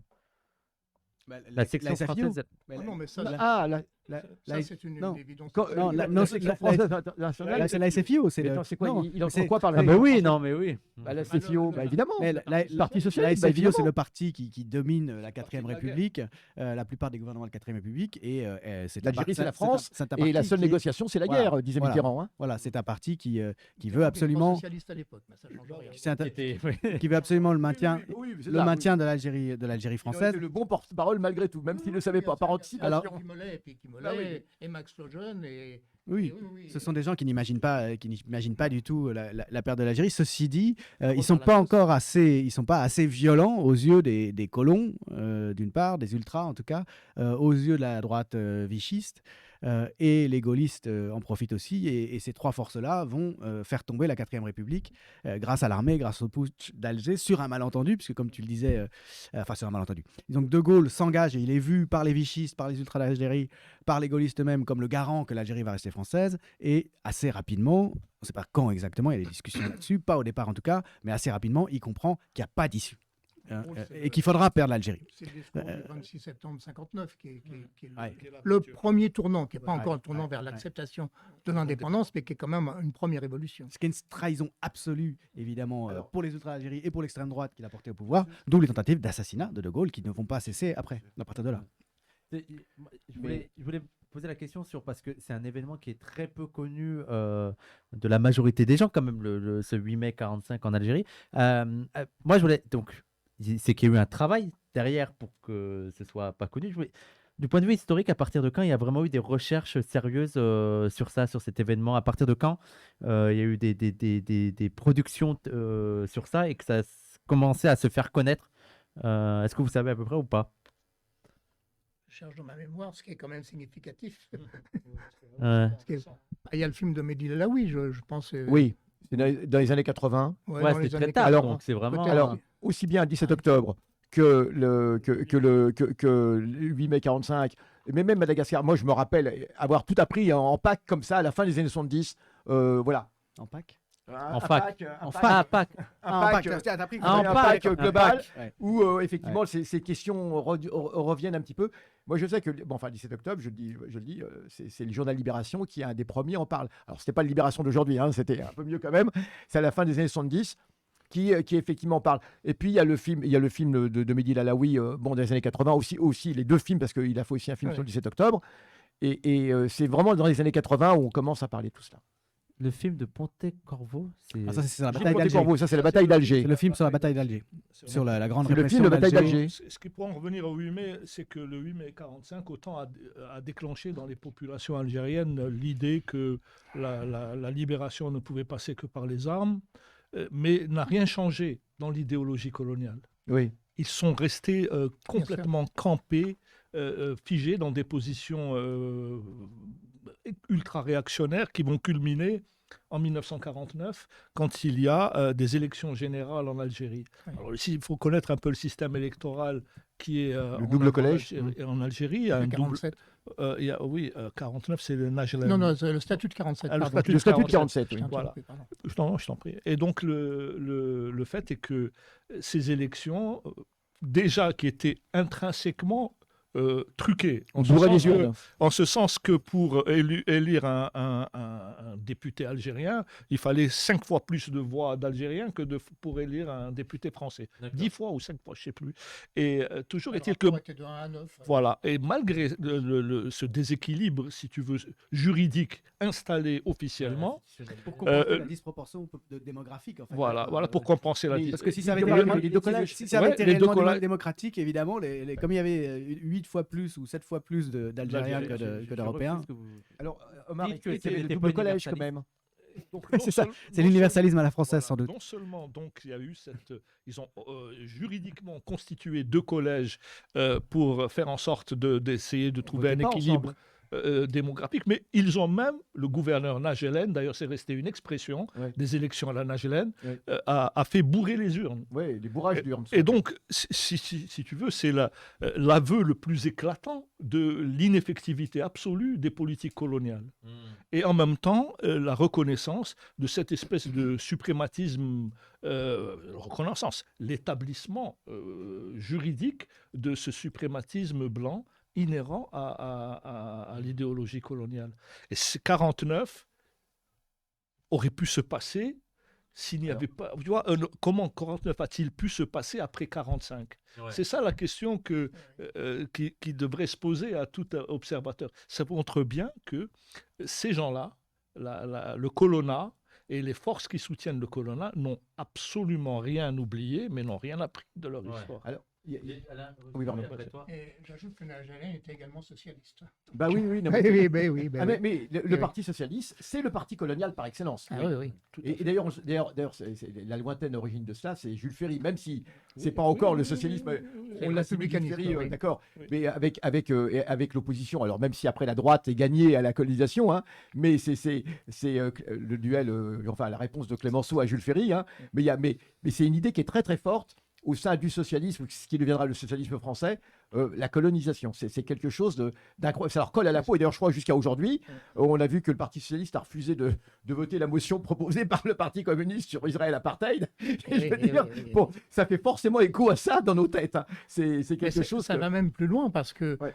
c'est dès 1830. Oui. Dès la conquête que la gauche française, alors ce n'est pas le seul parti socialiste, Oui, à mais on l'époque, voit bien c'est qu'il y a les l'affiliation, chapelles, quoi. les chapelles utopistes ou Oui. socialistes, Oui, utopiques, oui. comme vous voulez, qui sont toutes favorables à la colonisation démocratique pour apprendre aux indigènes l'opposition à la conquête de 1830, ce sont les libéraux. Ce sont les économistes libéraux On qui dirait disent, la droite on va pas aujourd'hui, dépenser quoi. du fric. On va pas dépenser du fric pour C'est ça, civiliser. il vaut mieux se préparer à la revanche contre l'Allemagne. Je voulais juste, excusez-moi, on rebondit un petit peu, je voulais juste préciser sur le statut de 47. Le statut de 47, c'est donc l'immense majorité des musulmans qui ont le droit d'élire la moitié de l'Assemblée algérienne et la minorité européenne qui a le droit d'élire la seconde moitié. Donc, comme il y a évidemment des bénis oui parmi les élus musulmans, bah évidemment, Alors, il y a une chose qui est peu connue. Le droit de vote en France pour les femmes est acquis en 1945. Oui. En Algérie, il n'a jamais eu lieu jusqu'à 58. Bah oui. Parce que l'Assemblée nationale française a botté en touche en disant c'est à l'Assemblée algérienne de décider si les femmes algériennes pourront voter. L'Assemblée algérienne n'a jamais voté ça. Donc les femmes algériennes qui étaient censées être quand même des sujets, on doit dire sujettes, c'est pas française, n'avaient pas le droit de vote jusqu'à 58. Ouais. Alors, juste ce que je voulais dire, c'est parce qu'on passe souvent de 8 mai à la guerre d'Algérie, parce qu'effectivement, beaucoup, la guerre d'Algérie commence, enfin la deuxième guerre d'Algérie commence le 8 mai 45 pour beaucoup. C'est ça. C'est pour ça qu'il y a c'est la même séquence. Pour beaucoup, c'est la même séquence en fait. Et d'ailleurs, il s'est dit là, mais, c'est un changement. mais d'ailleurs, par rapport concrètement, Aussi. ce qui se passe sur le terrain, c'est que les beaucoup, militants. mais oui, mais beaucoup de militants vont prendre le maquis à ce moment-là. On oublie que Krim Belkacem, après, on oublie qu'il y a des gens qui déjà à cette époque vont prendre le maquis, ils vont jamais redescendre avant la guerre d'Algérie. C'est incroyable, donc ils sont recherchés, etc. Et Krim Belkacem, ça va être un des premiers à prendre le maquis, qui deviendra un des. On les appelait des bandits d'honneur. On les appelait les bandits d'honneur, ou même les Français les appelaient les bandits du cours, sans d'honneur. Les coupeurs de route. Les coupeurs, oui, exactement, les coupeurs de route. Les Félagas, ça vient de là d'ailleurs. Ouais, ça vient de là. Mais c'est ça, c'est important de dire que la guerre d'Algérie commence réellement, enfin la deuxième guerre d'Algérie, parce que la première c'est en 1830, hein, c'est justement là l'histoire de. Peut-être qu'on en dira un mot sur cette fameuse commission d'historiens que Macron veut mettre en place, qui à mon avis pose problème. Et actuellement. Vous en faites partie? Ah non, bah non, ça serait faire un jus. Si on m'avait demandé, j'y serais pas. Ah non, de toute façon, des nations, il y a Stora. Enfin, on va pas commencer sur Stora. Mais Non, vous savez ce qu'on en pense, oui. Non, ce qui est très intéressant dans cette commission bilatérale, binationale d'historiens, c'est son caractère ubuesquement Ben oui. bureaucratique. Ben oui. Donc, moi, je pense qu'il faut encourager Ben et oui. filmer les travaux de ces Cinq historiens-là. historiens algériens, cinq Parce que historiens. je pense qu'en termes d'exercice comique, Bah, bien sûr. on ne trouvera pas mieux. Oui. On atteint une sorte de ridicule bureaucratique très français, un Oui, peu oui. versaillais. Oui, c'est ça. C'est le ridicule des petits marquis poudrés qui ont une idée géniale. Avec, Et c'est Ouais. terrifiant. avec les deux collèges, là Ouais. encore. C'est face à une C'est une telle. façon de voir l'histoire en plus qui est aberrante. Alors il y a déjà des problèmes, je ne sais pas si vous êtes au courant, dans cette commission. Apparemment, ça bug sur justement quand commence la guerre d'Algérie. Ouais. Et apparemment, il y a un grand bug là-dessus. Les historiens algériens disent évidemment que la guerre d'Algérie commence en 1830 et les historiens français, dirigés par M. Stora, disent que non, c'est uniquement la séquence à partir de 54. Mais d'ailleurs, là, pour parler allez-y. Non, j'ajoute une chose, c'est qu'on n'a pas attendu le feu vert de Macron pour qu'il y ait une coopération entre historiens algériens et français. Évidemment. Moi, j'ai été bah plusieurs oui. fois en Algérie, croisé et dialogué avec des collègues qui sont, entre parenthèses, aucun de ceux qui sont dans la commission algérienne Oui. n'est, semble-t-il, un Algérien, un historien reconnu par ses propres collègues. Donc, c'est première difficulté. Mais en tout cas, on discute avec, on travaille en commun. Gilbert Meignet avait organisé il y a une quinzaine d'années un magnifique colloque franco-algérien à Lyon, à l'ENS de Lyon. On n'a pas attendu le feu vert des politiques. Mais et pour parler d'ailleurs de la reconnaissance actuelle de l'histoire, j'ai quand même l'impression que ça reste toujours un tabou, un petit peu, cette date du 8 mai 45. Est-ce que s'il y avait eu les organisations antiracistes, décoloniales, pour la mettre en avant, ça aurait été discuté? Et même, j'ai l'impression que très peu de personnes font référence encore actuellement à cet autre 8 mai 45. Comment vous expliquez ça? Vous pensez qu'il y a toujours un truc qui n'est pas réglé sur ces sujets-là? C'est pas réglé, c'est clair. Juste près du- Il y a quelques années, dans ce pays, on parlait des bienfaits du colonialisme. Donc, je pense qu'en On a termes. voulu faire une loi là-dessus, d'ailleurs. Je pense qu'en termes d'oblitération mémorielle, on ne fait pas mieux que ce que font les appareils idéologiques de l'État français. C'est remarquable. Il y a plus qu'un effacement, il y a plus qu'une occultation, il y a comment on peut dire, une privation d'existence de la mémoire. Ouais. Donc, effectivement, les gens ne sont pas informés, on ne sont pas éduqués. Quand la question se pose, c'est toujours sous un angle à la fois démagogique et bureaucratique. Bureaucratique comme cette commission d'État. Si ça avait été fait par Khrouchtchev et je ne sais pas qui, on aurait dit ouais, bah, c'est un truc de communiste. Mais là, c'est une pique. Et donc là, on voit bien qu'on a affaire à soit cette approche bureaucratique, soit à de la démagogie pure. En défendant Scandale. l'idée d'une Alors, bien repentance, dans le micro, vous d'une repentance que les Algériens Ils n'en n'ont ont jamais demandé. réclamé. Historien français non plus. Et que les historiens français ne connaissent pas. Donc, en essayant de monter un discours émotionnel et psychologisant sur les rapports de conflits de mémoire, tout ça, on est dans une espèce de flou artistique qui est destiné à occulter la réalité des rapports franco-algériens dans leur profondeur historique, mais aussi dans leur actualité. Ouais. Et qui sont des rapports infiniment plus intéressants et plus complexes à analyser que les rapports officiels qu'on nous présente comme vérité d'évangile, ou de coranique d'ailleurs. Est-ce que vous pensez... Alors, je vais te la poser à toi, Youssef, parce que, comme je l'ai dit au début d'émission, l'une des premières choses que vous avez fait quand vous avez fait l'appel des indigènes de la République, c'est appeler à une manifestation, à une marche pour le 8 mai 45. Pour vous, pourquoi c'est important? Est-ce qu'il n'y a pas aussi cette difficulté par rapport aux Français et tout, dans la reconnaissance de cette date, de se dire, parce que pour les gens, le 8 mai 45, c'est la fin de la barbarie. Peut-être qu'il y a une sorte de schizophrénie de se dire, peut-être que nous, on a aussi été les barbares, et d'ailleurs, c'est pour ça que c'était un symbole pour nous, c'est la continuation et cet aveuglement colonial. Oui, quand on a fait ça, quand on a lancé l'idée de la marche, donc en 2005, parce que ça nous sautait aux yeux, le double discours civilisationnel de l'État français, etc., qui entendait... Alors, il faut comprendre, on était en pleine affaire du voile. Hein, ouais. Et on entendait ici éduquer les jeunes musulmanes, nous apprendre à vivre. En gros, c'était ça, c'était nous apprendre à vivre. On ne sait pas ce que sur c'est. la place du Forum. Hein, comment? Comme sur la place du Forum. Exactement, comme sur la place du Forum. Voilà, là, la cérémonie du dévoilement qu'il y a en Voilà, en 58. La place du Forum, ce que c'est pour... D'ailleurs, Omar peut en dire un mot, parce je crois qu'il y a assisté, Omar étant gamin. Alors, juste une parenthèse sur la place du Forum, parce que les gens ne doivent pas connaître.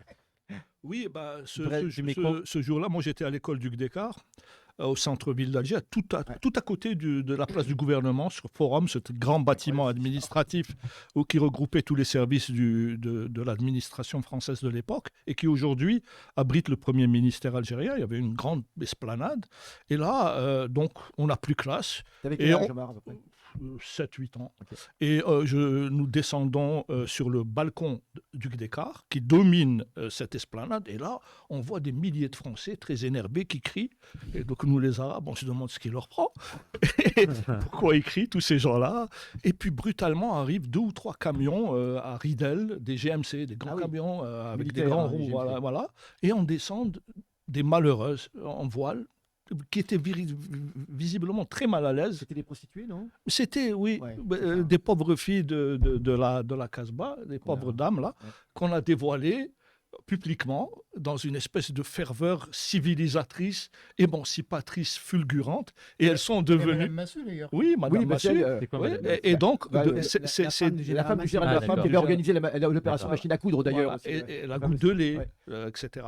C'était une action caritative, et aussi, elle avait pour mission d'importer en Algérie, d'acclimater la civilisation des Lumières. Et alors là, ces quelques malheureuses dévoilées sont brutalement, du jour au lendemain, devenues civilisées. Et on a Oui, on a brûlé. Excusez-moi, un mauvais jeu de mots. Autrement dit, Madame Massu, c'était les Lumières, Monsieur Massu, c'est l'électricité.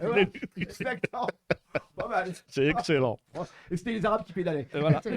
Et alors, pour en rester sur l'élément féminin, toujours dans ce quartier du Gdekar, habitait une dame qui allait être la première ministre femme d'un gouvernement français, on l'oublie, c'est une Algérienne.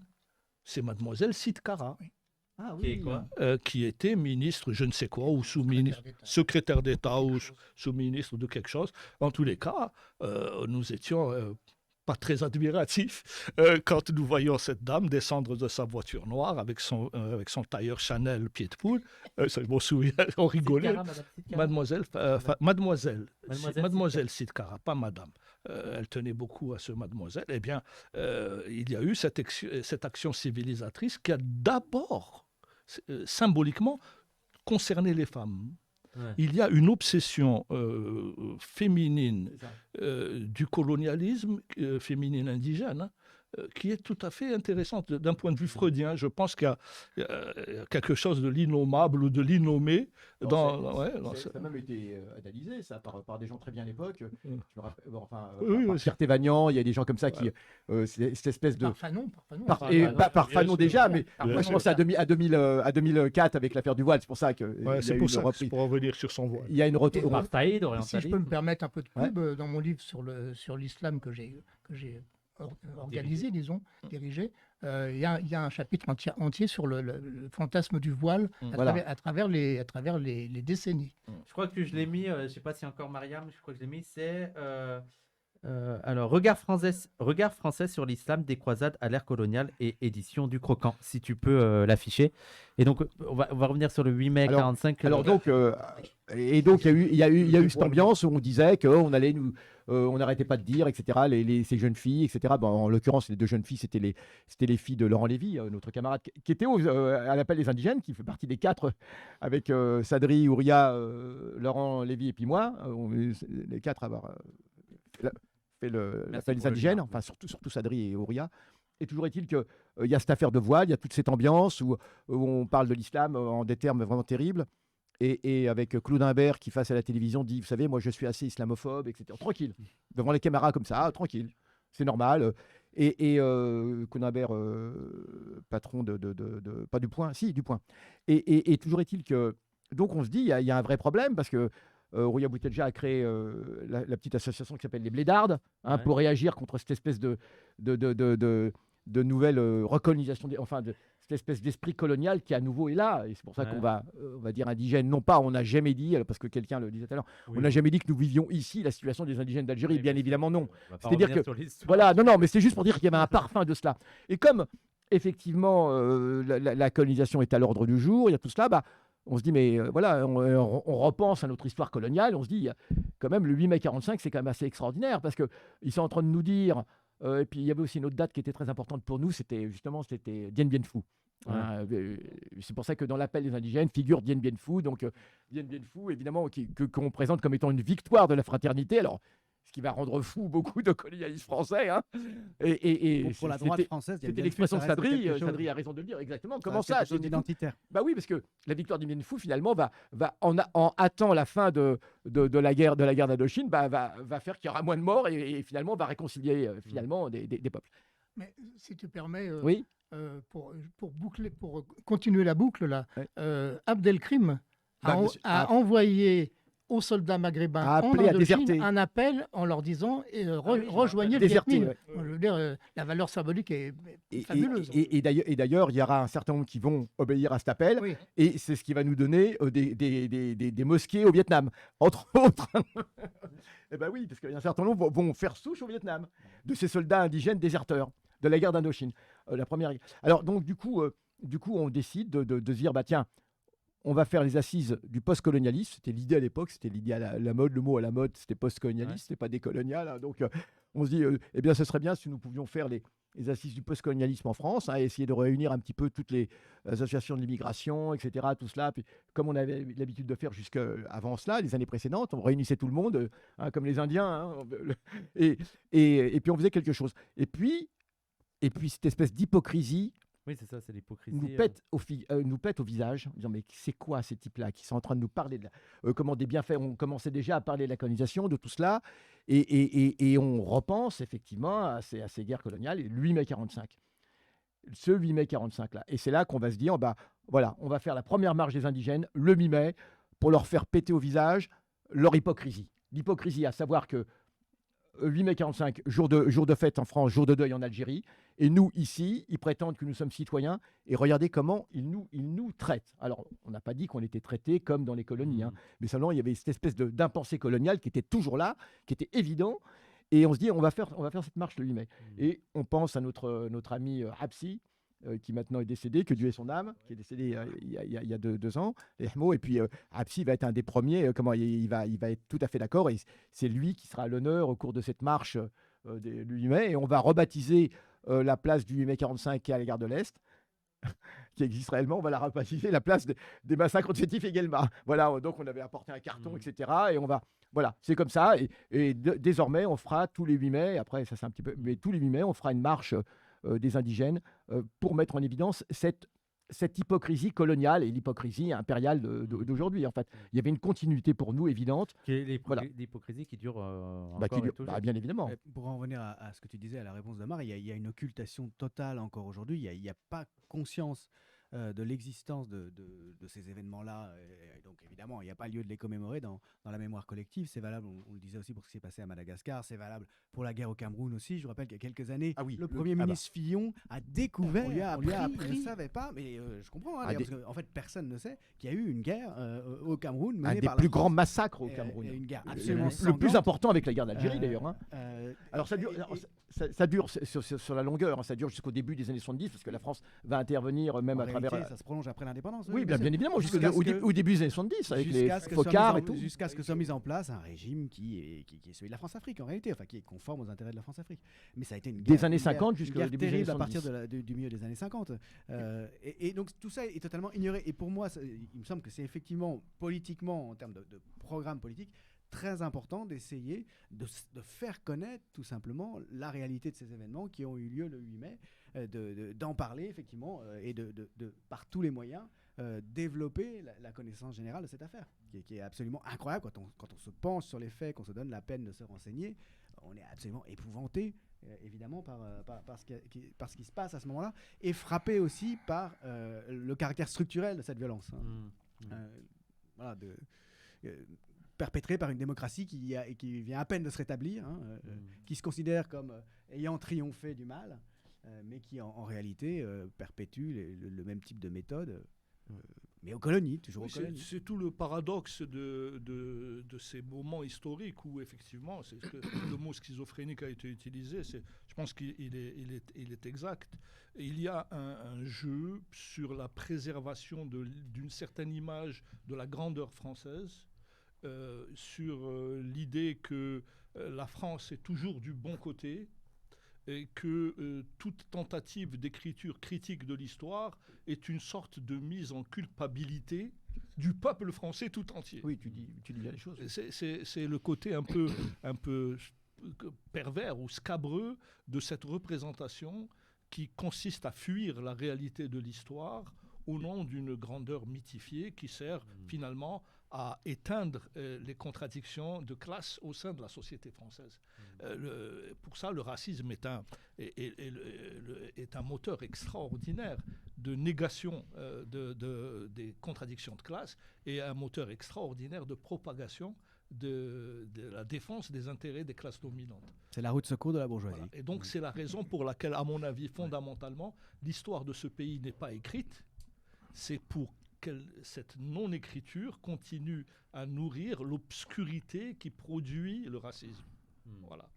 Mais ça me fait penser, j'ai vu aujourd'hui des gens qui réagissaient sur le 8 mai 45 et il y avait des Arabes qui retweetaient en disant vous avez fait chuter les nazis, mais pour vous êtes devenus des nazis ce jour-là même.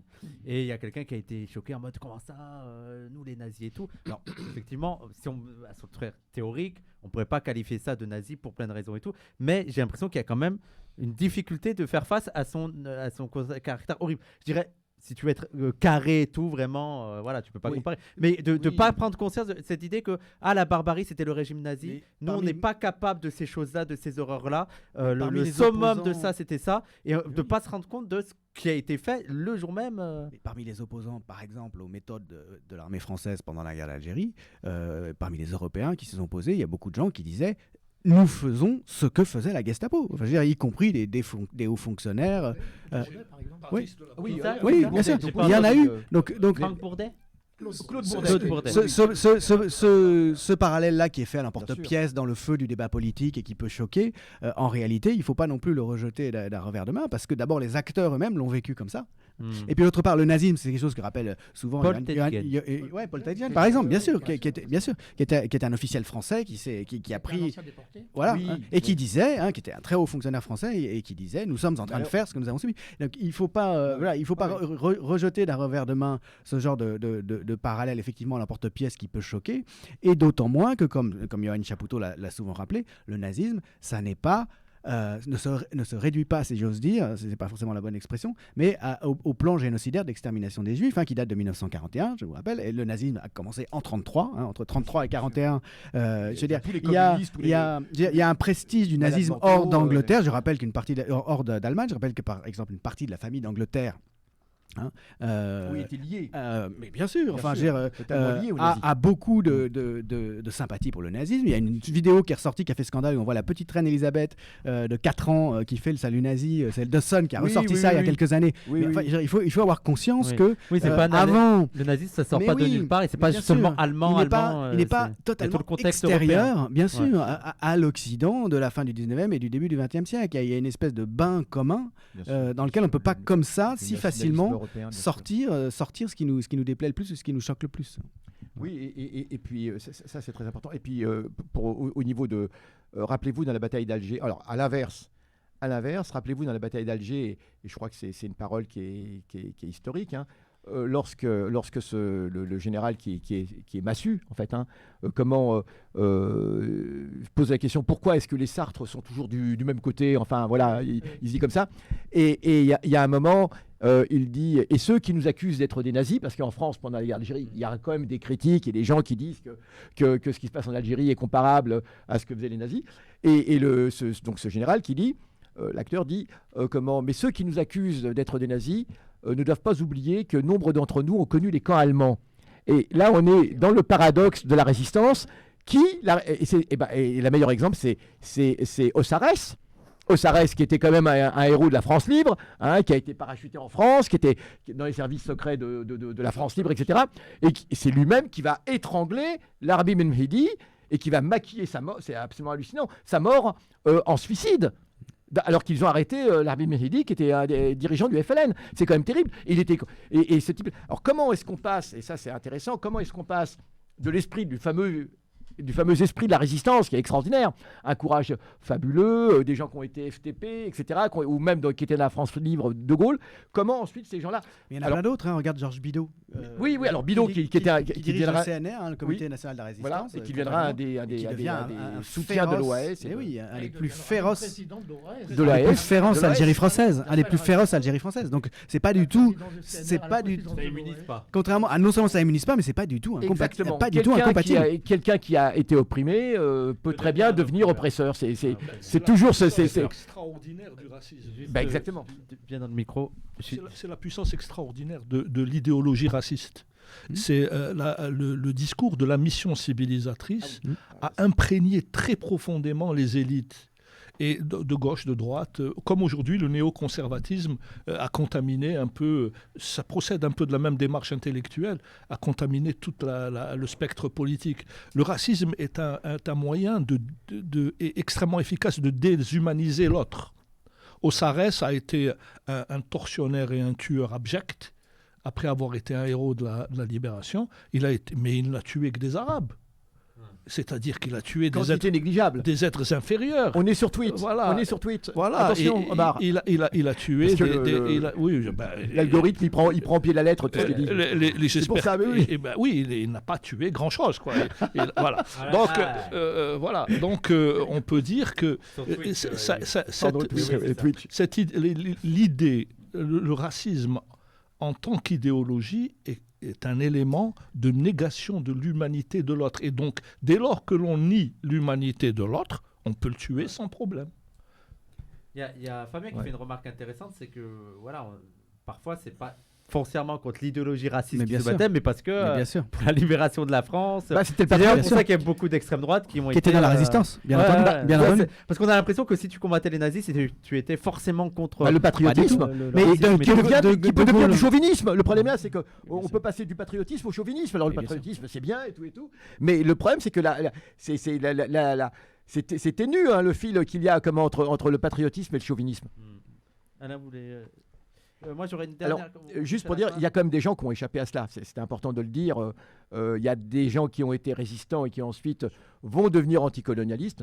Moi, je pense surtout au père d'un ami, Laurent de Wangen, Et Laurent de Wangen, alors je le raconte parce que c'est assez singulier son histoire, parce que les deux Wangen, alors c'est des nobles, hein, notre copain Laurent, et ils sont donc c'est une grande famille noble, ils sont même barons carrément. Hein. Alors son père, imaginons, son père carrément avant la Seconde Guerre mondiale, qui est plutôt monarchiste, etc., et qui pendant l'occupation, alors ils sont je crois qu'ils sont des Vosges justement, parce que même dans leur nom qui fait deux lignes de suite, hein, il y a les Vosges là-dedans. En tout cas, ils sont de l'Est.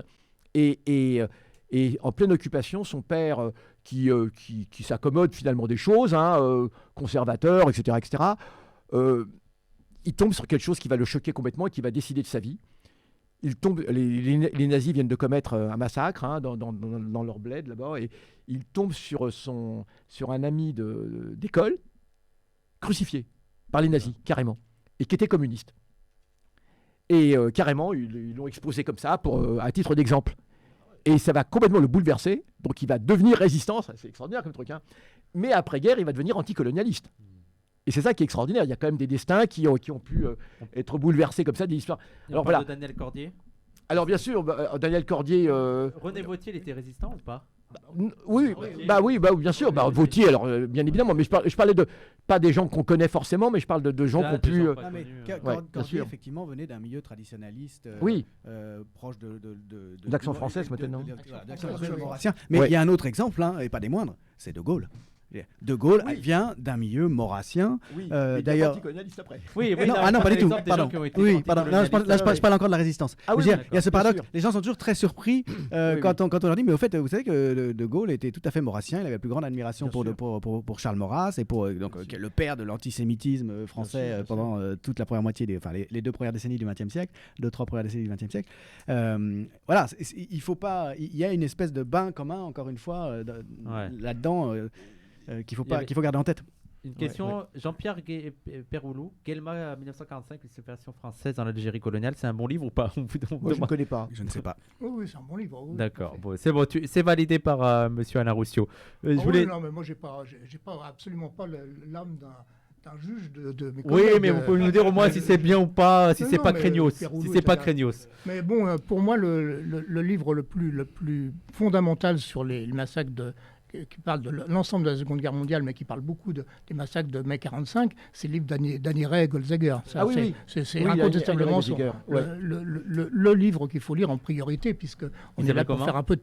Annie Ray, plus loin, Goldzager. Ouais, ça c'est le nom de l'auteur. Mais le livre... j'ai plus le titre en tête. Si vous arrivez à trouver le livre, les gens... Fabien, je suis désolé, je ne pourrais pas la poser là, parce qu'on touche à la fin, mais on ferait une autre émission il faudra faire sur la guerre d'Algérie. Les chrétiens de gauche. Des chrétiens de gauche, bah oui. Ouais, sur les chrétiens. Mais je suis désolé, on n'aura pas le temps. Moi, je voudrais juste une dernière question. Oui. Non, je voudrais faire une annonce, c'est possible. Allez-y. Alors, comme vous le savez, parmi les crimes du colonialisme français, il y a eu les massacres du 14 juillet 1953. Ah oui. Et j'appartiens à Paris, oui, la manifestation syndicale au sein de laquelle il y avait des militants du MTLD avec le portrait de Messali, et la police a tiré dans la foule. Il y a eu 7 morts. Des balles réelles. Oui, non, mais pardon. Alors justement, j'appartiens à un petit collectif qui prévoit, puisque ça va être le 70e anniversaire, une initiative le 13 juillet 2023 au soir avec Daniel Kupferstein justement qui a fait le film des balles, donc un petit collectif qui prépare. Alors donc j'en profite pour faire une annonce, mais pourquoi pas nous proposer un jour une émission où Daniel viendrait avec d'autres collègues. N'hésitez pas. Le titre du film, c'est les balles du 14 juillet. Les balles du 14 juillet. Mais les balles BA2LES. Voilà, c'est ça. Qu'est-ce que la police a tiré. C'est un film très très documenté. Je crois que c'est. Il a fait un livre également avec le même titre. Alors à la découverte. Nous, il faudra qu'on le fasse. N'hésitez pas à nous relancer 3 semaines avant. Comme ça, on invitera quelqu'un pour venir en reparler et on fera échanger, ouais, mais je crois que c'est Mariam qui l'avait contacté par mail. Mon mail. On fera ça et donc oui, ce sera intéressant ça. Moi, je connais la route maintenant. Qu'on en parle. Et moi, j'aurais juste une dernière question. Je ne sais pas si il y a quelque chose. Est-ce que, par exemple, est-ce qu'il y aurait des revendications actuellement par rapport à l'État français sur le 8 mai 45? Je ne sais pas, de reconnaissance ou pour vous, c'est même pas la peine d'essayer de les convaincre et qu'il faudrait plutôt faire un travail de mémoire, nous, à côté? Moi, je pense que c'est le rôle Bien- des militants, des historiens d'écrire, de témoigner, Des enseignants, voilà, des enseignants, de débattre. Il faut qu'il y ait de la discussion, il faut qu'il y ait des échanges. Maintenant, demander à l'État français, dans sa configuration actuelle, de bien avoir l'amabilité de reconsidérer son approche historique, je crois que c'est une démarche peut-être sympathique, mais d'une efficacité discutable. Tout le monde est d'accord avec ça? Ça sera. Hélas. Il veut faire le compte. Vas-y, contredis. Vas-y. Non, pas Apporte une nuance. Oui, oui. apporte une Non, nuance. Oui, non, oui, pas oui, du oui. tout. Non, pas du tout. C'est pas possible que tu aies le dernier mot. Il faut que ce soit Youssef qui ait Oui, le oui, dernier mot. non, je suis pour. Youssef, tu as le dernier mot. Qu'est-ce que Il sait pas quoi dire. Il veut Attends, juste mais savoir. laisse-moi le temps de trouver. Voilà. Il veut vraiment juste le dernier mot. C'est incroyable. Non, mais c'est pas du tout là-dessus que je voulais parler. C'est pas de ça que je voulais parler. Alors, t'as le dernier mot. Vas-y, et on va Alors, arrêter là tout parce à que fait autre c'est fait chose. tard. Tout à fait autre chose. Très vite alors. Oui, c'est le début du festival du film palestinien en juin. Oui. Annonce que je voulais faire tout à l'heure et que je n'ai pas eu le temps de faire. Voilà, donc en juin, voilà, il y a ce festival du film palestinien qui a lieu chaque année. Ouais.